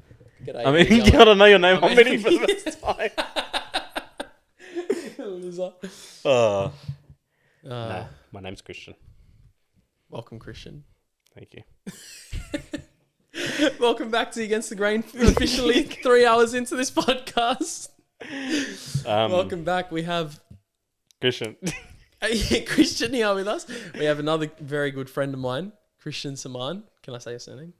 It's too late. I already said it. Chrystian Semann on the line. What? on the ATG set. Christian, thanks so for coming. official, bro. Yeah, I don't know. Sorry. Yeah. It's like you deserve an introduction, you know? You've made the effort to come here, be on the podcast. It's such a long drive, bro. Yeah, must have been hard for you, hey? Hmm. Yeah, being in the backseat of my car. Ahlan, thanks for coming, bro. Thank you. So, tell me a bit about yourself. Um, How old are you? What do you do for work? I have 3 kids. Where did we I meet? have 3 kids. Oh, that is the best video I've seen. Oh, man. So how did you come up with it? I have 3 kids. That's so random. I have to watch that. What is it? Oh, Did it's you say? probably not the best movie to watch. Oh, okay. Yeah. What is Naughty, Horrible naughty. Bosses? Horrible Bosses, yeah. It's not a great movie at all. No, fair enough. Don't worry about it then. Don't watch Don't it. watch Repent it. and believe in the gospel. Sorry? Repent. Repent and believe. It was in the years gospel. ago. Leave me alone. Yeah, tell us. So, I don't know. How old are you? Yeah, what do you do for work? How do we know each other? So Anthony was my cousin. Was Um, my I'm joking. okay. No, so 21. How do we know each other? Not really funny story. It's just a normal story, but We have a funny it's story. no. So I actually went to the same school. You were a few years older than me, but I never knew you in school. Yeah. Um, I knew of you though. Oh. In school, I used to see you around. can't say the same. Sorry. What a grub. No. I'm kidding. It's alright. No. So yeah, we went to the same school. How we met each other was actually. I was thinking about this. I don't know when I was this morning. I was like, "When am I going to sound the podcast?" And I was trying to think about how we met each other. Did you? Do you remember? Yeah. Wow. Okay. So obviously, same Felix. I grew up going there, same as yourself. And one at the time, it was you guys were rehearsing when we used to do the stations. Oh, yeah. And I remember once I was telling my mum, I was young, I was probably in year 6 or 7 at the time. I was telling my mum like, oh, I want to do that. Oh, that's mad. And then when the youth, like obviously the OG youth there, one of the guys in there was in my sister's year, and was friends with my sister. I don't know if I should shout him out or not. I don't know who's watching, but yeah. Anyway, Oh yeah. I was trying to think of who it was. Yeah. Yeah. so I remember he told me, he's like, yeah, just come watch us, and I was like, okay, like, and then from there it was just we did the stations That's right. that year, and then I think it was later in the year I'd started coming to Bible studies a little bit here and there. We used to do the Bible study and adoration afterwards. Oh, was it still then? Yeah. Wow. This was when it was a on Wednesday Wednesdays. night. Yeah. Oh my gosh. So we used to do the Bible study for an hour and then half an hour of adoration. And then Wow. go to El Jannah or Classic Burgers after. Was it classic back then? Yeah. As well? The first time we went out was Classic Burgers. No way. Yeah. That's pretty late then, hey. Do you know what That's year when we this started was? to going out. I was in year 8 or 7. No, year 7. No, year 8. I don't know. It was either 2016 or 17. Wow. Yeah, and then just slowly through there, like just through the youth, Bible studies, adorations, Monday night Oz tags, just at the park, locals, just playing. Oh yeah. Just random. That never lasts long, hey. Oh, it did for a little bit, a few months. Months. Yeah, he did for That's a pretty few months. impressive. We They were would doing just start that dropping when I off. was at St. Felix. No, he started it before Yeah, you were true. there. Yeah, Started I know. way before you were there. Not Yeah, for a but while. it lasted till. And Or then maybe we stopped and started again. Anyway, it doesn't matter. Yeah. Yeah. That's pretty much it. Yeah, that's So solid. it was through St. Felix, obviously through the youth Yeah, I forgot way. that. we met. This was years ago though. Staunch soldier, bro. Yeah, that You was always played a staunch soldier Bro. at stations. the reenactment? funniest. I think that was the first year or the second year when we played a soldier. Had the helmet and the GoPro just sticking out. You did Yeah. If you go back and watch it, it was a GoPro. yeah. Where that Why? video is, I have no idea. Oh, the young girls that were recording I don't know. a GoPro. I had a GoPro on my head. I remember. If a you go on couple of girls Facebook for and a watch it, project you'll had see. to- If you go on Facebook and rewatch the old stations, Yeah, maybe it was 2018. I had you're wearing a GoPro. GoPro on your helmet. Yeah, and it was killing me because it was so hot the whole time. Are you serious? But I had no idea. yeah, so there was that. You played Jesus last year at stations. Yeah, that was. Hey, Fun. let's talk about that. Oh, okay. So you played stations at. So Father asked us to do stations again last year. Mm. I think after a year or two off, like not doing it, the reenactment. At its Oh. full We potential. did it the year before. We as did it the well. year before. It's like a But just a quick one. quick one, yeah, just around the church. Yeah, because he asked us late to do it. I think, Yeah, Father, and it so was we didn't have much time.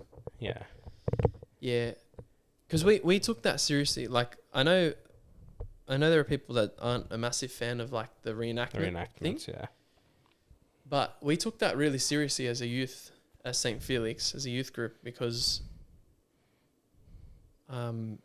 it's firstly it was another prayer, like it was just another form of prayer, yeah, the reenactment, but it was a more visual way for people who only came to church for that reenactment, mm. maybe for Easter and for Christmas. Like, you know, the people that just weren't regulars. yeah, We thought to show them Christ's love as best we can, to make it as realistic as possible, to like properly get whipped with like, you know, not proper whips, mm. but we would slam Jesus, you know, the guy playing Jesus, and yeah. they I was would the- I was look the real, they would worst with sound that. real, they would Playing feel a soldier. real a little bit sometimes. Yeah, bro, you Remember? would go hard. That was bad. Like people, and that started. I feel like we should shout out Gus. Gus, Yeah, 100%. Gus really started that. Yeah. Alice. Shout out to Alison as well, who just kept bossing through all the years 100%. of doing it at St. Felix. But Gus really changed the way, at least Jesus was played, you know. Mm. And it made it just real serious. Because Gus, the year he played Jesus, I remember he told everyone, he's like, I want you to really hit me. Like, I Yeah. want you to go all out. yeah, Like, don't take it easy. Don't hold back. Just go all out. he just I think wanted that to was my feel what first year. Christ felt. I think was it? maybe that, or maybe that was the year before. My first year. With Gus Maybe, yeah. playing Jesus, Maybe. he was the first year I went there. So it was after that. Was that the year you fainted? Why you gotta explain Sorry. it like that? Sorry. Apologies. I fainted. That was 2015. Okay. That would have been your first So it would have been year. after. It would have been after that. Yeah, who was playing Jesus then? Maybe When it you- was Gus again. When you fainted? Yeah, Your brother? No. I fainted in Kuz's arms. I was playing a soldier and let me just explain this story a little bit. Yeah. So I was playing a soldier at 15 years old, okay? And we were fasting, like the typical sort of Maronite fast Yeah. is till midday. Especially on Good Friday, you'd fast till midday. But what we'd done before it is the Holy Thursday Mass, which was at like 6 or 7 o'clock at St. Felix. Then you would fast an hour before Mass, and then it was adoration till midnight. Yeah. And we hadn't eaten. And so from like 5 o'clock the previous day or 6 o'clock the previous day, basically, I hadn't eaten until like whatever time we were doing the stations. And it was hot and it was sunny and I hadn't was drunk very water either. Yeah. And it was just, and so I was like, I'm about to pass out. So I walked up to Kuz, who was playing a soldier as well. it was when we'd nailed Jesus to the cross. And I was like, Kuz, I'm going to faint. And he's like, what? I can imagine Kiz's face. And I go, I'm going to faint. Shout out Kuz, by the way. And I go, I'm going to faint. And then that's all I remember. And I just remember waking up on the floor. I think I fell and Kuz caught me. And then like they took me around the back. Yeah. And I was on the floor and some lady came.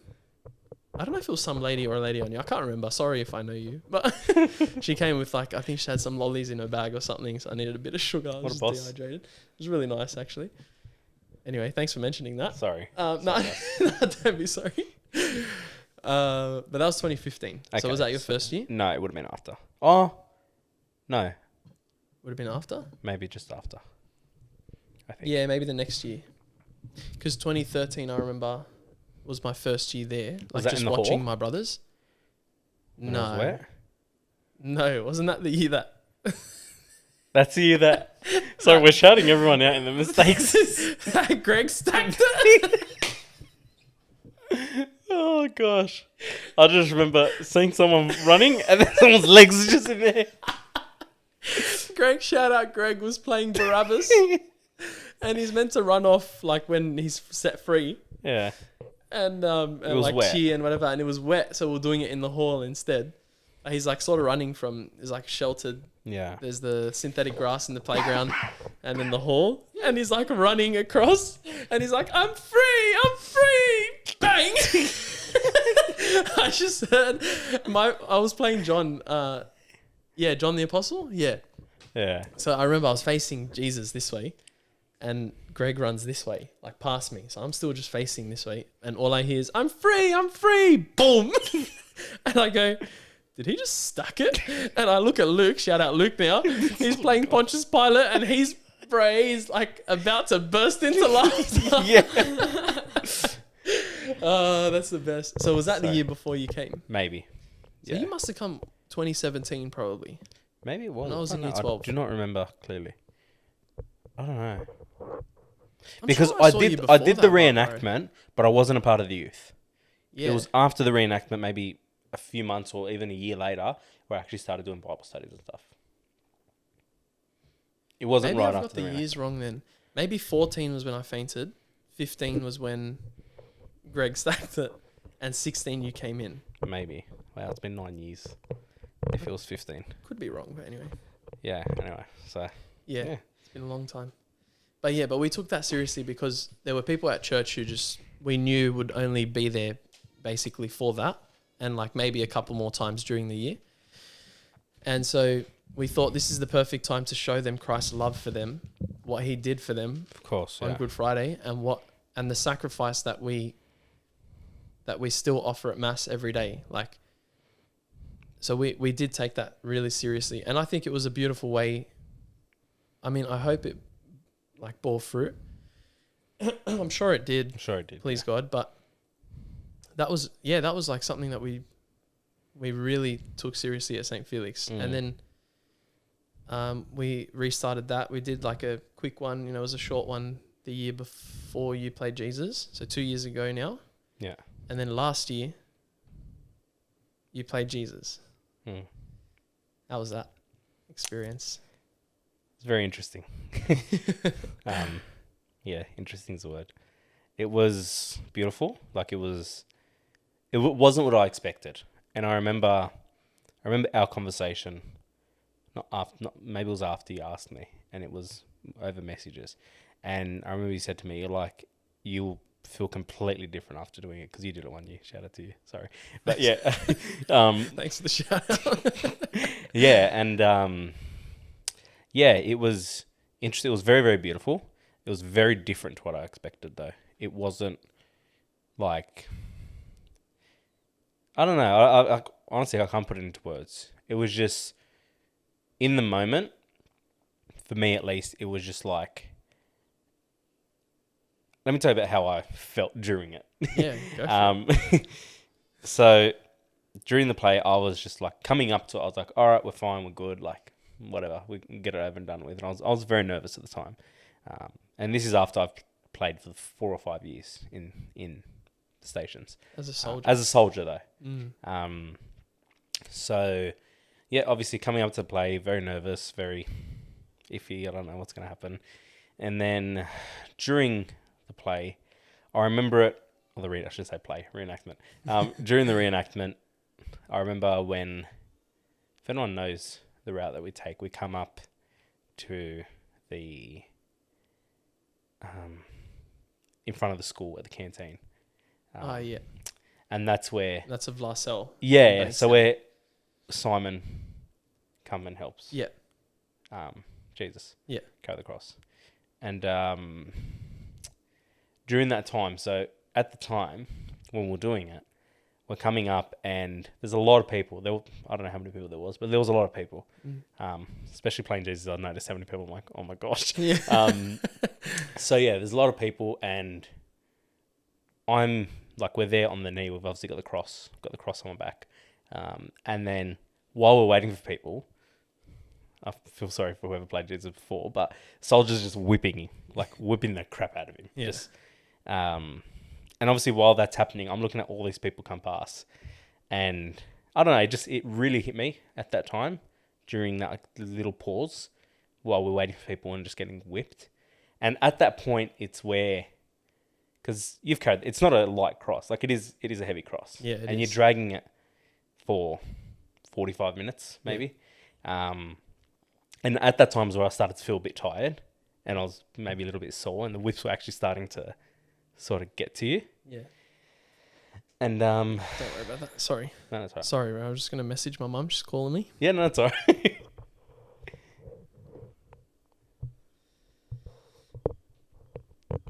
Okay. She probably thinks I'm dead. Anyway.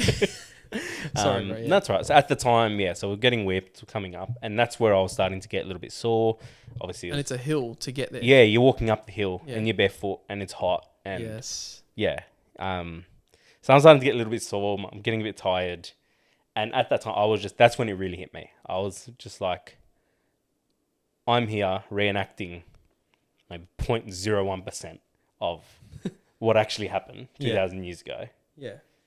And I'm here sort of struggling and in pain. And that's where I was like, man, how much did he sacrifice for us? Like, yeah, that was that was the feeling I got. And at the time, while that was happening, yeah, like I was very emotional at the time. Even during the reenactment, I remember my mom came up to me afterwards. She's like, "Were you okay there?" And I was like, "Did you notice that?" But yeah, it was amazing. Even after the reenactment, I remember going back into the little tin shed that we've got over there. I'm trying to think of another thing to call it. No, you're good. The tin shed. Yeah. Yeah, and just walking into the bathroom and just like bursting into tears. And I don't know, I still don't know why. Like, I think it was just like an overwhelming feeling. And it was just like, again, it was just the same sort of idea, same sort of feeling, same thoughts of, you know, here we are trying to put together a reenactment, you know, and, you know, a person playing Jesus, whether it be me or you, is going through that struggle to copy only like 0.1% of what he actually went through. Yeah. And I think at that time, especially right after, I got into the idea of like, how much do we really take for granted when, you know, we do things that we know we shouldn't be doing. We've all done it. You know, we've all been in that position. We've all been very vulnerable. None of us are perfect. Like we've all gone through hard things in life and turned away from God in our lives. But it's just, at that time you realise, you know, how much was actually sacrificed for you. And that was the biggest blessing I got out of it. It was just, even if it was that 0.01% of getting an understanding of what our Lord went through for us. Yeah, that was amazing. For me, playing that was amazing. Whether I'd ever do it again, I don't know. But yeah, it was a blessing. It was truly a blessing. Yeah. Thank God. Yeah, it's one of the most, like you said, like overwhelming experiences. Because it's, when I was asked to play Jesus, I was like at a point in my life where I was like, I am not worthy to be playing Jesus. Like, but then again, if you're going to wait till you're worthy to play Jesus, you'll never play Jesus. Yeah, like a very long time. But yeah, exactly. But it was just at a point where I was like, no, like I really feel like, you know, I'm struggling in this point in my life. I'm struggling with this sin. I'm struggling whatever. I was like, I really don't feel like I should be playing Jesus at this point. But I'm glad I was like kind of pushed into doing it because the experience is incredible. Because I was like, okay, now that I'm pushed into, and like I said, we took this seriously. Like the reenactment is something that we were like, we give it our all, you know. It takes heaps of hard work. It takes so much preparation, so much planning. But it's more than just and that's to say that it's more than just showing up, just even for rehearsals and on the day. There's more that goes into it. 100%. And so it was like, okay, if I'm going to play Jesus in this reenactment, then I'm going to have to try and be Jesus in my life, like truly be Jesus in my life. And I wish at that point I had thought that already, that I should try and be Jesus in my life to other people, but it took that, and then it just like there was something, I don't want to say like supernatural. I didn't have like a mystical experience or anything like that, but there was an experience, especially when I was like, you know, on the cross, and I just looked out at everyone. And I was like, and in the moment, you're really trying to be Jesus. Like, it's not like you're just Chrystian playing Jesus or Anthony playing Jesus. Yeah. When you're in it, you're trying to be Jesus. Yeah. Like, and so I remember, that could sound very heretical, by the way, but people with a brain will understand what I'm saying. Yeah. Anyway, while I'm talking about being Jesus, I'm ripping people for having a brain. But anyway. But I remember looking out when I was on the cross, and I just saw everyone like staring back, and people are in deep prayer. Yeah. While they're looking at you on the cross, but because you're a representation of Jesus, Christ on the cross, people are looking in deep, deep prayer, and people are crying. Some people just look distressed. Other people, you can tell, are just really meditating on like the suffering of our Lord for them. And I just remember thinking, like, I really love all these people. And I was like, if me, Anthony, just playing Jesus, looks out and sees these people who are all sinners, you know, some who have even done wrong to me directly, some who've, you know, whatever. And I'm looking at them and going, like, I love these people. Like, I really desire heaven for these people and for me. I was like, what? Why can't I understand the love of Christ? Like, why is that so hard for me to understand? Yeah. And it helped, but it definitely wasn't perfect at that point. Like, still needed some work on understanding the love of God in my life. We never will. Yeah. Yeah, never will fully understand it.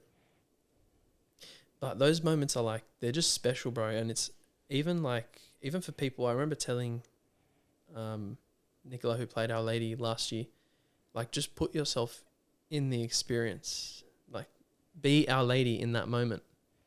You know, she's not just like standing there with no emotions watching her son die or whatever like that. It's like, understand the suffering that this person that you love, because you love Christ, understand that this person that you love is going through this suffering unjustly.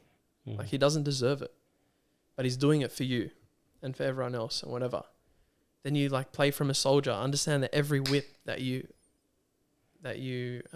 hit Jesus with is every time you've sinned in your life, and it's just bang, and the soldiers are going hard. And it's like, understand what you're doing to Christ now in this reenactment is actually what you did to Christ. Yeah. You know, every bruise, every scar, whatever, it's your sins that did that to Christ in that moment. So it's like, that's like, the reenactment isn't, it's not just something that we just did like blasé. Yeah. You know? Of course. Really took that serious. And I completely understand that. Like what you felt playing Jesus. Especially after being such a staunch soldier for so many years. You were like, you were like a mainstay in the soldiers. And then to switch over and play Christ is massive. Yeah, it was very different. Yeah, it would have been, bro. From being the whippy to the whipped. Yeah, it was a... oh, wait. From being the whipper to the whippy. Oh, wait, yeah. That's what I meant. That sounds better. Yeah, no, it was very different. It was. Yeah. Yeah. Far out. Thank God. Yeah. Thanks be to God for Thank sure, God. bro. Yeah. How did we get onto that? Oh, you were introducing yourself. And Yeah. then we were saying through stations. Yeah. Oh, yeah, that's right. I was going to ask you something, but I forgot now. This is why I usually have my notepad and I write down so I don't forget.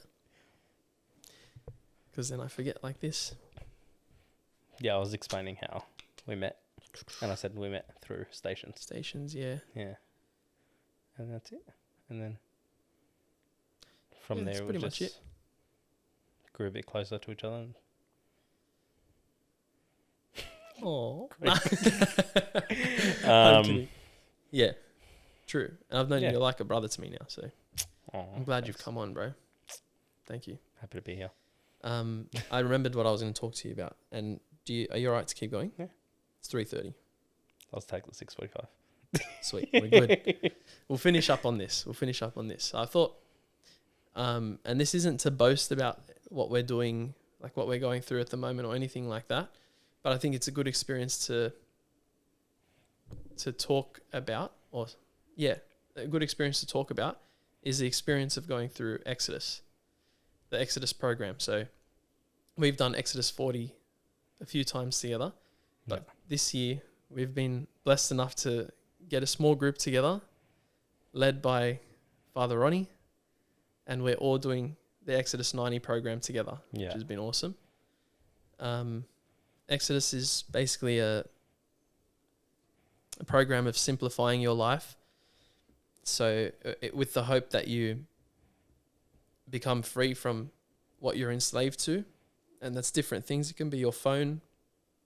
It can be the sin that you're enslaved to. It can be work. It can be whatever else. Any distractions in your life, basically, that that distract you from what your priority should be, like we mentioned earlier, which is God. Yeah. It's basically stripping yourself away of that in the hope that you become free from that enslavement and that you fill those vices, or you replace, those vices with virtue, with virtuous things. So it's not just doing things like not going on your phone, like only necessary phone use. So no social media, no unnecessary messages or calls, none of that. No watching TV, no sports, other than if it's for your work or for the podcast. Yeah. Thanks for watching as much as you could. Yeah, whatever. Like, stripping yourself away of those things. No secular music, only music that lifts your soul to God. But then adding, the most important part is adding the holy hour to your life. So a daily holy hour, nightly examine, morning offering, those sorts of things, just to let people know along with what it is essentially. Yeah. Like, 3 meals a day, no snacks, Yes. no sweets, Yeah. nothing to drink but water, and black coffee or tea. Which, yeah. Can't even have milk because of Father Ronnie. Thankfully, I don't drink coffee. So. Yeah, same. But yeah, like, so it's really just stripping yourself, living an extremely simple lifestyle, so that we can, and you find, and I'm sure you'll speak to this, you'll find that you actually have more hours. Well, you work a lot, like you have a heavy workload, so it's probably. But I'm sure you still felt this. Yeah. But anyway, sorry, I don't want to speak for you. That's why. But you find like that you actually have more hours in the day than you thought, you did, because you fill it with so much rubbish. Yeah. Yeah, so it's really stripping yourself away and focusing on God. That's essentially what the Exodus 90 program is. And you go through it together, with a group of people. So for Exodus, there's the women's equivalent, which is Fiat. But in Exodus, you go through it with your fraternity, a group of boys that you basically promise to stay faithful to the program. And if you don't, then you're letting yourself down, and you're also letting the boys down. Yeah. Which just adds a bit of motivation. Yeah. But it's also something you can't go through on your own. It's so heavy, it's so extreme, it's so spiritual that you need a spiritual guide as well. So thanks be to God we have Father Ronnie through that. But yeah, what's your experience of Exodus been like? Why did you don't go into we all have our own we all have our own personal whys. Yeah. But without going into too much detail about your why, what made you want to do Exodus, and how's it been going so far? We're 2/3 of the way in basically now. Yeah. So to answer your first question, like the why behind it, without going too much into the why. In very basic terms, it's just for me personally, it's just to better my faith, better my life. I feel like in my life, I'm at a point now where you could say all training wheels are off, when it comes to things like faith and actually living out that faith. You're in the real world, you're working full time, if you have responsibilities, you have priorities, you've got all these things you need to worry about. And this is where it's very different to maybe when I first did it, when I was in year 12. But for me, it was just to ensure that moving forward with my life, whether that's now, whether that's in the future, with a wife and kids, just making sure that the faith remains the priority. And especially with myself, especially with things like work and everything like that. A lot of the times you can, I've gone through it a lot where work can become, that's your main priority, which don't get me wrong, work is very, very important, especially like we were speaking about before, you're working to, live a better life. Yeah. But I feel like it got to a point over the last year or two where, okay, well, my life is just work. And unfortunately, that's probably not the way that we're called to live. And things like the faith ended up getting put second. So why I'm doing it and why I've chose to do it. Chose? Why I've chosen to do it? Why I've chosen to do it. Is that what I said? I don't know. Or why I chose, or why I've chosen. Why I've chosen to do it. Either way, bro, you're good. Teacher's looking at me. Why I've chosen to do it is just to ensure that, priorities remain how they should be in life. Just keeping that faith there. In very simple terms. Nice, yeah. How it's gone, I think I can say confidently that it's made to fail in a way. I don't know if that's right to say, but it's something we're bound to fail. It's not something that you do. Like, if you can find someone that's done all of it to 100%, Well, God bless them. No, Seriously. it's not possible. It's like it said at the start of the program. You're not meant to make a perfect Exodus, because if you could make a perfect Exodus like program, then you wouldn't need Exodus. True. Yeah. So how it's gone, obviously, in the last few years that we've done it, obviously we've done it together. So this year's probably the most, it's as tough as it's been. But in terms of personal experiences, has it benefited my life? 100%, a lot. It's pushed me closer to my faith. It's gotten me to the point where, you want to do more. Whereas, previously, and I'm sure a lot of people can relate to me, is, I've got to get my prayers in before I go to bed, or I've got to squeeze mass in on a Sunday. Yeah. Whereas in a program like this, it really gives you the desire to want to do more, first of all. And like saying that, is obviously our faith where it needs to be? It probably never will be. But that's obviously why we work towards, the program, because it leads us to a point where we're living closer to God. But in terms of like getting time back in the day, even with a busy schedule, and all of us have got busy schedules, but even with a busy schedule, it definitely does. Like personally, through personal experience, in the last, what day you in? 60 out of 90, something like that, 60 something. A bit past that, I think. Yeah. Whatever it is, 60 something. So I haven't done my reading today, but anyway.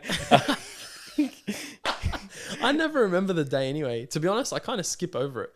When it says, brother, welcome to day whatever of Exodus 90. Yeah. I just skip that part. I just go to the next line. I don't know why.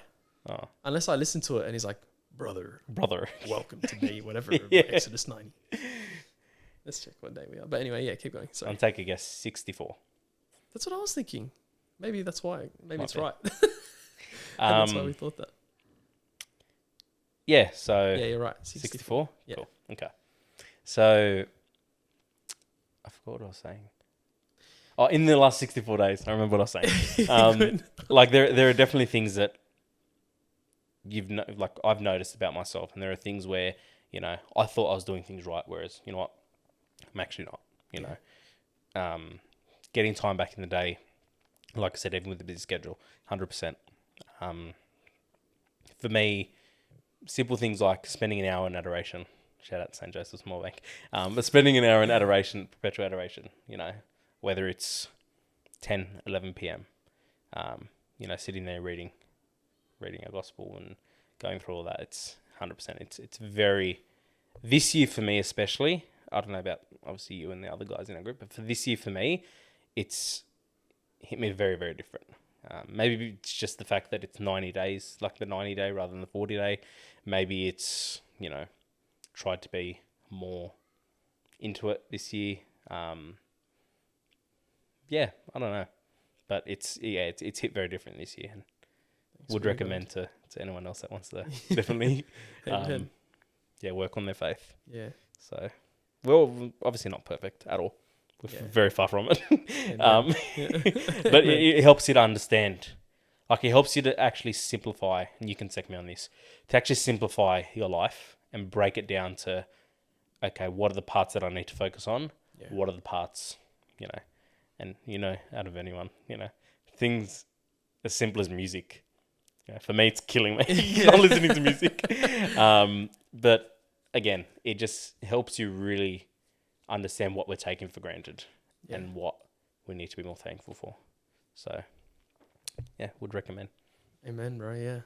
100%. It's been like that. It's like the word we keep using in our meetings is intentional, or intentionality, but it shows, it's really, at least it's shown me this year, how intentional I have to actually be about my faith. 100%. Like, you can't just go through life breezing. Like, you can't just breeze through life, and just think, oh, my faith is all good. I believe in God. I'm going to mass every Sunday. I might even go to adoration, once a week. So my life is sweet. My relationship with God is good. Yeah. And it's like, this makes you look and go, you know what? Actually, it's not as good as I thought it was. In fact, in some cases you go, it's not even good at all. Yeah. Like, I need to work on this. And like you said, you can't just fit your holy hour in at some point. And we tend to fit prayer in like at the end of the day. You know, a lot of us can do that. Yeah. But if you're called to do a holy hour, you can't just leave that till the end of the day. Because 99% of the time, you'll fall asleep during it. Then you wake up and go, oh, I didn't do my holy hour. That's so I fell asleep. Yeah, that's me. I started refusing to do it at home. Yeah, I can't do it. That's it. So then it would be, then it makes you be intentional. Okay, do I have to go somewhere that's not home or that's not my room or something to do my holy hour? Is there a better time I can be doing my holy hour? Should I not leave it till the end of the day? When is my holy hour most fruitful? At what point of the day? Yeah. And then you start to become intentional. Okay, I'm going to wake up early. I'm going to do my holy hour. I'm going to work out because you have to work out at least 3 times a week. Yeah. Then I'm going to, whatever, start my day, work or whatever. And then, nightly examine. You just look at your day and go, okay, what went right in my day? Where did I cooperate with God's grace? And where did I fall short? Where was I kind of asleep to God's work in my life? Yeah.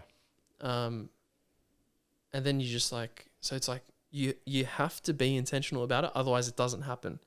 You have to make it happen. Things in your life can happen, to you almost. It's easy to pick up your phone and you don't have to be intentional about that at all.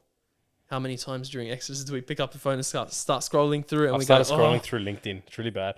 Yes. I open LinkedIn to close LinkedIn Instagram. I'm like, because it's like, because you know, but you're scrolling and it's like, there's no intention behind your scrolling. You're just doing it because it's habit. Yeah. And then you go, I can't press into anything. And you just scroll through your phone and you're looking and you go, where can I find a loophole? Just in idle. Yeah. What can I go to? And then you just go, nah, put your phone down and you lock it. Whereas when it comes to prayer, especially, but anything with our faith, it's like you have to make a resolution to do it. You have to be intentional about doing it, and you have to just push yourself because you're not always going to feel like doing it. Yeah. To do it. And that's like Francis Tamer was on the podcast and he was talking about effeminacy. And a lot of us think, like I thought before he spoke about it, that it just meant like being feminine. But it's not. It's choosing what's pleasurable over what's good, true, and beautiful. What's arduous, but it's the right thing to do. Yeah. So, Exodus almost like helps counter that. But the intentionality is massive, man. Like, it's so hard. You can't just breeze. Like I'm saying, you can't just breeze through your day. No, you can't. It's like make a time for it. You have to make a time for it. Yeah. It's so hard, but it's beautiful. Thanks be to God, yeah. It's really helped me personally. It's really helped me. So yeah, would highly recommend. Yeah. You really find, bro. I am addicted to my phone. Yeah. It's so bad, huh? Yeah. Sarah. Yeah. Sarah. It's so bad. Like I just want to scroll on Insta, just watch funny videos. I'm like that. Or just scroll through TikTok. Yeah. Well, yeah. I don't use TikTok, but YouTube Shorts. It's essentially the same thing anyway. Because I go through Instagram Shorts, not like Reels, YouTube Shorts, TikTok. They're all the same, bro. That. It's pretty funny, and then you try to cover it with something else. That's what I was doing. What do you mean, like? Like I'd be like, I'm not watching YouTube. I'm watching videos of The Chosen. Oh yeah. And it's still, it doesn't help. It's just a loophole. You're like, you can't. Until Father Ronnie told us no. Yeah, that's right. Because you were the one that searched up, wasn't it, about podcasts? Why can't we listen to podcasts? Listen to podcasts or watch talks. Like I can watch Deacon Harold talks all day. But yeah, bro. So yeah, and then the answer to it was, it's not about watching and not watching. It's just about silence. Like, I think they were saying the definition of silence, it's not being quiet. I could be very wrong on this because I said you're right. months ago. Not being quiet, but it's just listening. Yeah. Like, so, and I don't know who spoke about it at iWitness. iWitness. Yeah, iWitness, great experience. But who spoke about our iWitness? It was in one of the talks. Was speaking about silence. I wish I could help, bro. I've I'll got be no very idea. honest. I I'm was so asleep sorry. through most of the talks. Yeah. I couldn't keep my. so-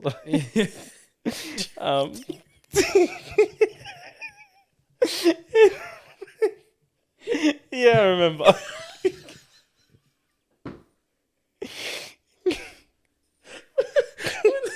When I yelled in the middle of the talk. You were like, we're trying to be quiet and we're whispering to each other silently, and then you sort of laughed as you went to whisper, and then you ended up being like a yell. I remember that. We were finished. I think bro. I don't know what you were saying. I can't remember. I think you were saying like I can't stop laughing, and then you said it like can't. You said it really really loud. You're like, because you're whispering. You're like, I can't. Yeah, that was hilarious. Bro, that was we so were funny. dying of laughter for the rest of the talk, bro. Oh, we're like little children. I swear. Sorry, man. Yeah, keep going. But Silence. yeah, someone mentioned it. iWitness. You know what? Maybe it wasn't. Maybe it was in our small groups. Like when we're in the small groups. Maybe, yeah, okay. No. I hope so, because I don't remember. Maybe it was speaking about Father. silence. Aloysius? No. Father B-Joy, Father Sam French. French, yeah. Oh, yes. Maybe it was in one of his talks. Actually, And it was something that we reflected on in the small groups. nice. And someone was saying, you don't realize during the day, you never actually do nothing. Like you're always doing something. Yeah. Whether you think, even if you think you're doing nothing. Like sitting down and watching TV, you're not doing nothing. You're doing something. You're watching TV. Or scrolling through your phone. But how much time a day do you actually just sit and actually do nothing? And fortunately, a lot of hands went up. So, yeah. like that's getting that back into life through Exodus is great. Like, Yeah. can't watch TV, can't scroll through your phone. I sometimes just find myself sitting at home just looking at the roof. Like, Yeah. it's But they're powerful moments. yeah, because at those times as well, you're again silence, Yeah. and that's why we were Stillness. told to. Like, that's why when I searched it up to see can we listen to talks and stuff, it was no. Like, it's you really want to focus on that silence. Yeah, embrace the silence. Yeah. Yeah, it's important, man, because we can try and find loopholes. We can even listen to music that lifts our soul to God to fill the silence. But it's like, it's recommended you don't even do that. It's like, you can listen to that music, but try and be in silence as much as you can.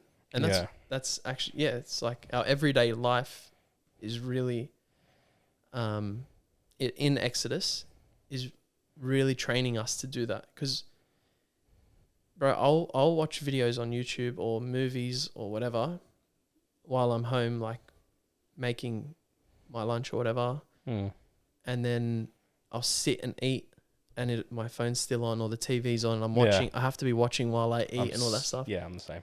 Now it's like you just sit and eat. It feels so awkward. Yeah, it is. It's just like I swear. But and then it's like it's easier to go from that silence into the silence of your holy hour. Yeah. Rather than being around noise all the time. And then going into a holy hour and your mind's like everywhere because it's been so what's the word? Like activated, I guess. Yeah, you're constantly working your brain. Yeah. And so just being in the silence, it's confronting. It's hard. You start to figure out a lot about yourself, and it's a lot of the time it's not about what's right with yourself. In the silence, a lot of the time you figure out what's wrong with you. What's actually going wrong in my life? What am I doing that's not? What can you do better? Yeah, that's not great. And what can I do better? And the solutions a lot of the time also are not easy. But I feel like God also works through that. Yeah. Yeah. That's the point of it. Yeah. Sitting in silence, like for example, with myself, when I'll go and sit at St. Joseph's, and it'll just be quiet. It'll be like 11 o'clock. No one's there. All the lights are off. There's just a little light where our Lord is. And like you know, don't get me wrong, all the time, you know, what am I stuffing up in my life?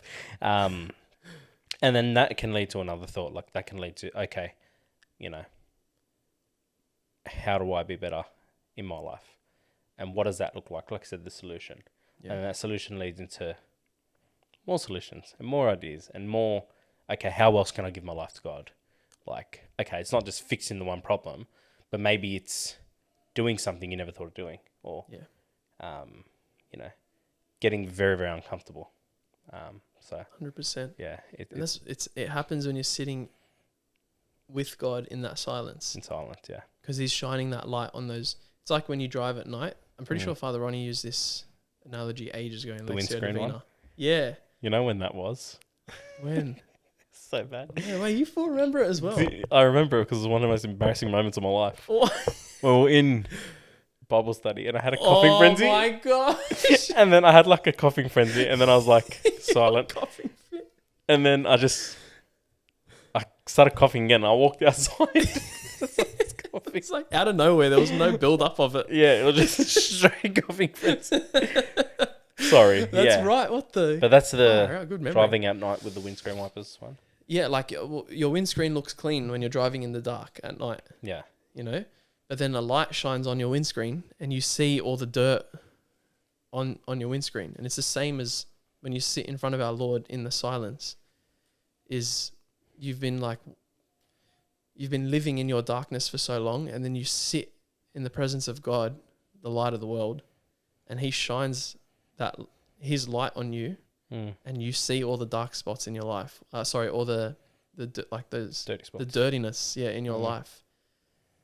So you need that, and He speaks to you through it. And I remember there was one of the readings. I'm going to try and look for it there were two readings. The first one was that really stood out, which I forgot to mention in our meeting yesterday, was how it was talking about like not being able to do a perfect holy hour. And I was like, that's me. I haven't been able to do a perfect holy hour. Yeah.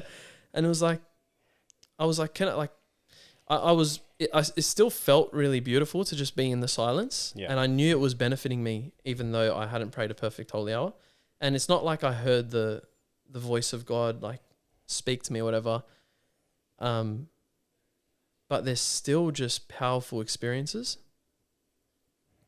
And it's like, and it was speaking about how just practicing that, just sitting in the silence, even if you get essentially nothing from it, or you don't hear the voice of God really in your life, it's like still sit in it, because it's actually benefiting you more than you know. And I was like, that's actually really beautiful. I needed to hear that, because it was just, it's just reassuring. You know? Yeah, of course.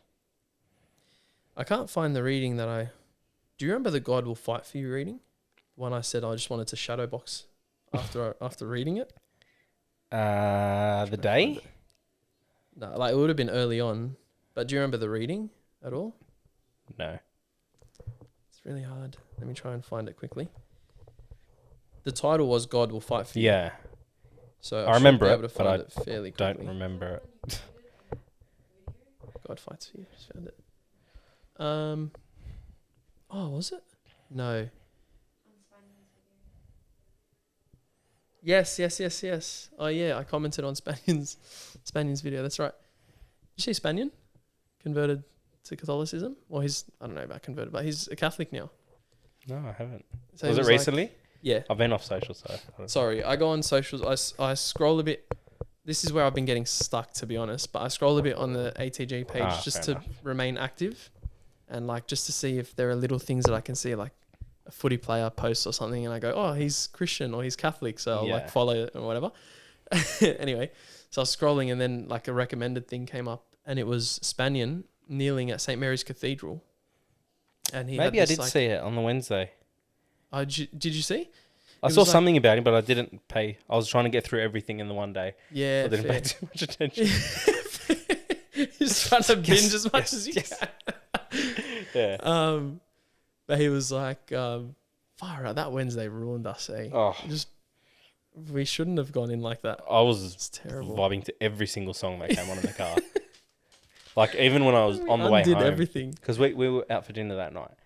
And then on the way home, I probably got home maybe just past midnight by the time we left and all that, and it was a bit of a drive. So I was probably at 11:45. I was outside, and I was like, "Nah, stuff this." So I just drove around the block listening to music. This guy, I was bro. Too much in the mood. Fair, but far out. Yeah, Sorry, can't be doing that again, man. Yeah, no, definitely not. Killed us. But anyway, yeah, Spanion's like, he was saying, because he was Christian for a while now, but he was like, I remember one of his videos, I think he was in Vigo in that video. Your cousin Anthony, Sarah, sent it to me. And he was like, watch this part or whatever. But then I ended up watching the whole thing. His vlogs are so good. But anyway, it was like talking about how beautiful this church was or whatever in Vigo. And then he was saying like, oh, you Catholics, Protestants, Orthodox, whatever. He's like, stop arguing and blah, blah, blah. He's like, I'm not any of those things. I'm just a follower of Christ and blah, blah. He's like saying that stuff. And like, yeah, you know, like it's a start. Thanks be to God. He's Christian. But then he made a post that he's like Catholic now. And he's like, for the first time, I'm like not.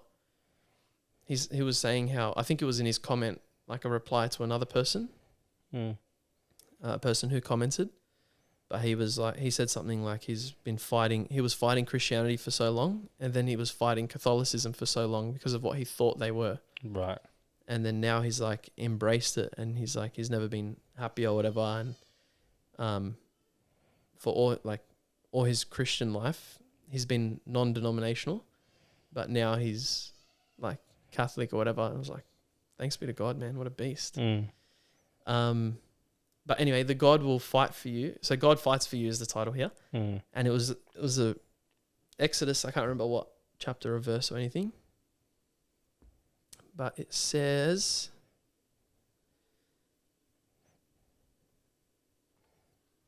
yeah.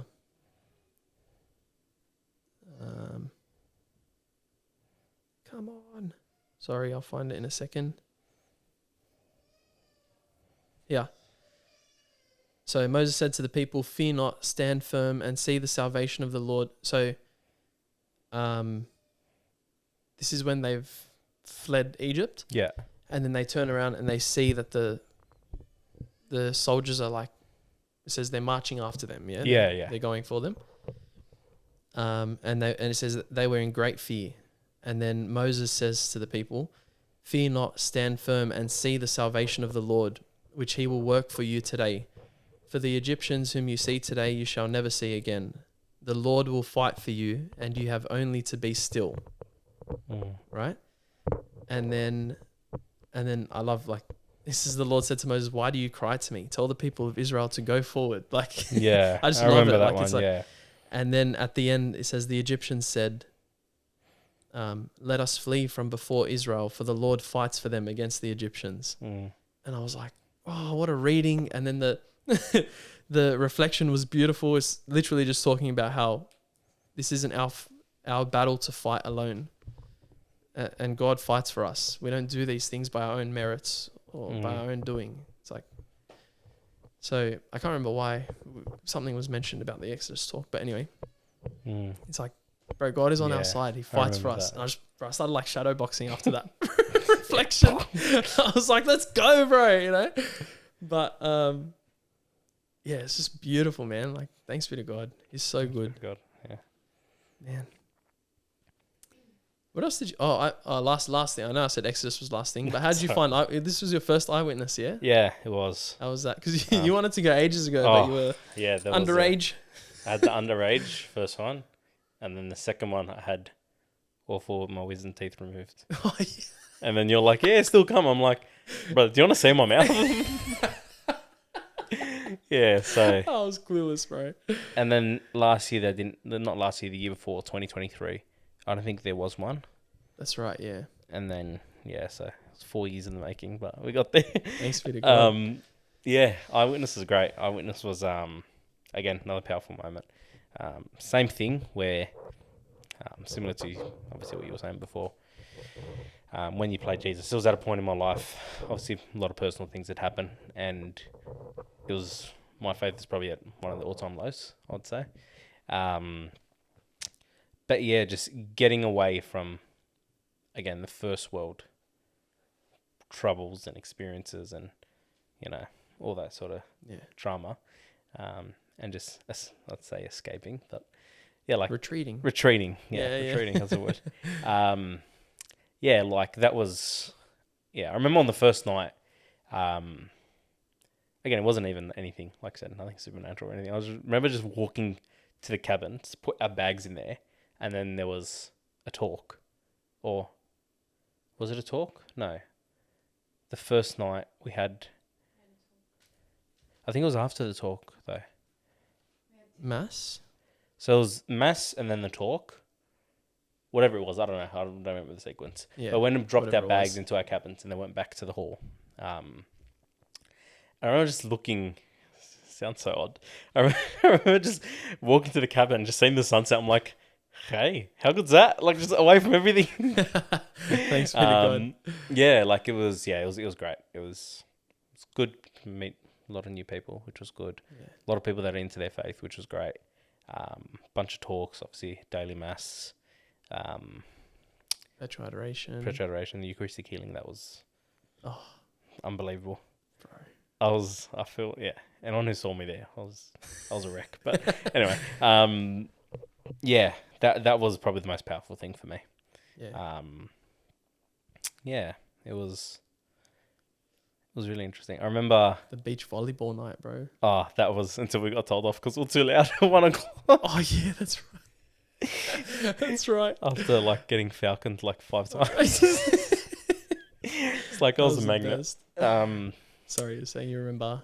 Yeah, so during the Eucharistic healing, obviously they had a couple of priests, maybe 8 or 9 priests, just around the site, and it was just confessions.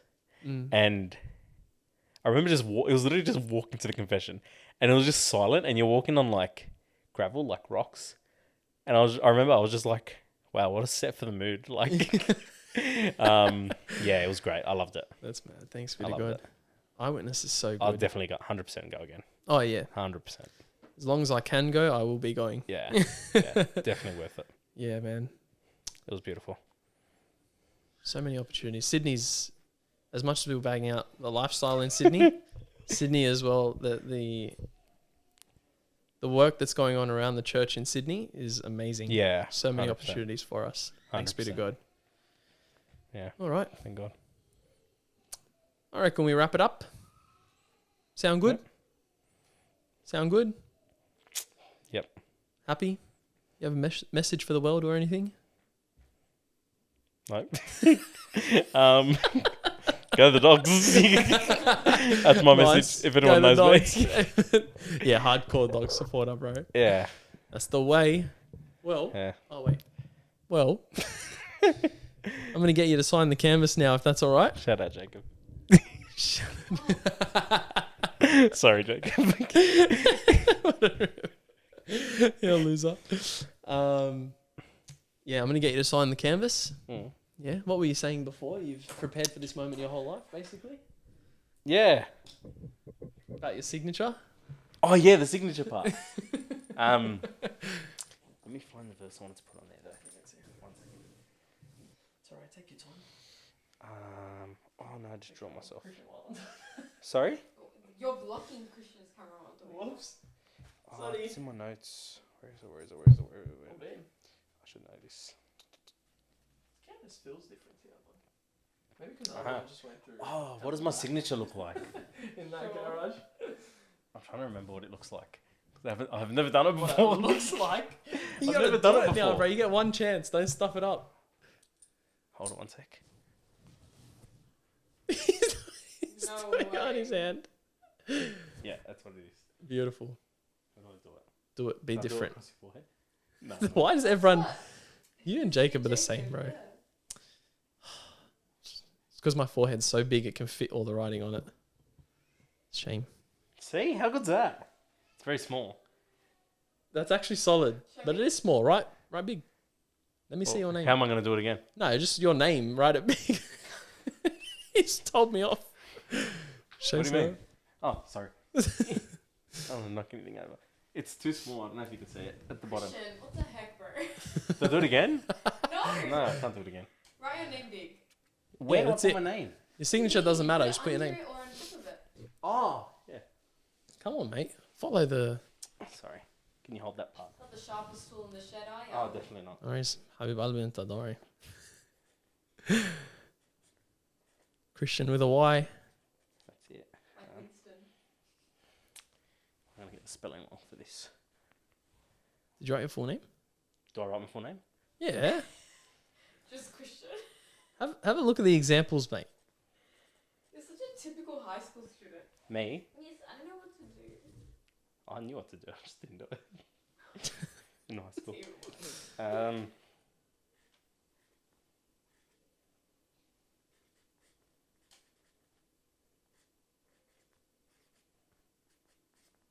There we go.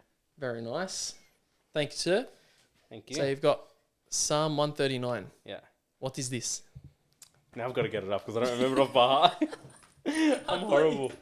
I thought you had it up. That's why I asked. No, I had the note up. Psalm 139.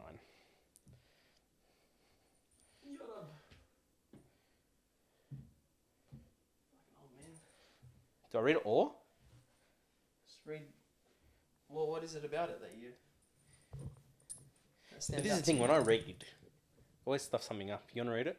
I'll let you read it. No, read it. No, You're you can good. read it. You can read it. Which part? Which All part is the one that? All Want me to read all of it? Yeah, read it. It's good. Oof. It's not long. No, summarize it. Okay, summarize it. I don't want to sound like an uncle reading. Well, I want to know what your favorite part is to read. Like for people, they can go and search one. Usually I Psalm just read the first 139. line and I'm like, boom. Okay, cool. I'll read the first 6 because they're Read the first paragraphs 6. together. Yeah, read the first 6. You have searched me, Lord, and you know me. You know when I sit and when I rise. You perceive my thoughts from afar. You discern my going out and my lying down. You are familiar with all my ways. Before a word is on my tongue, you, Lord, know it completely. You hem me in behind and before. You hem me in behind and before, and you lay your hand upon me. Such knowledge is too wonderful for me, too lofty for me to attain.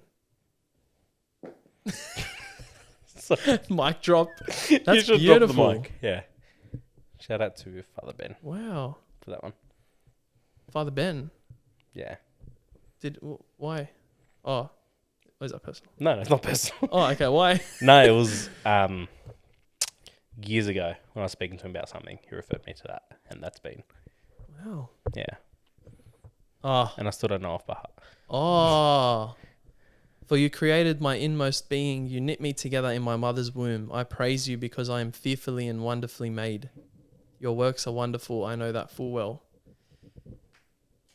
Oh, this is beautiful. Wow. Sorry. Yeah, it was good. Just reading the rest. Yeah, That's a great one. Thanks, bro. Shout out Father Ben from years ago. Father Ben, still getting shout outs. Yeah. Keep an eye out, ladies and gentlemen. Speaking of Father Ben, keep an eye out. You may see him soon. You may see him soon. Yeah. Did someone say KFC? No. Like- Anyway. Oh, yum. KFC will go off right now, bro. All right. Anyway, let's end it here. So, just a reminder to everyone listening, our life is not our own. We belong to Jesus Christ. So, don't be afraid to go against the grain. God bless. Amen.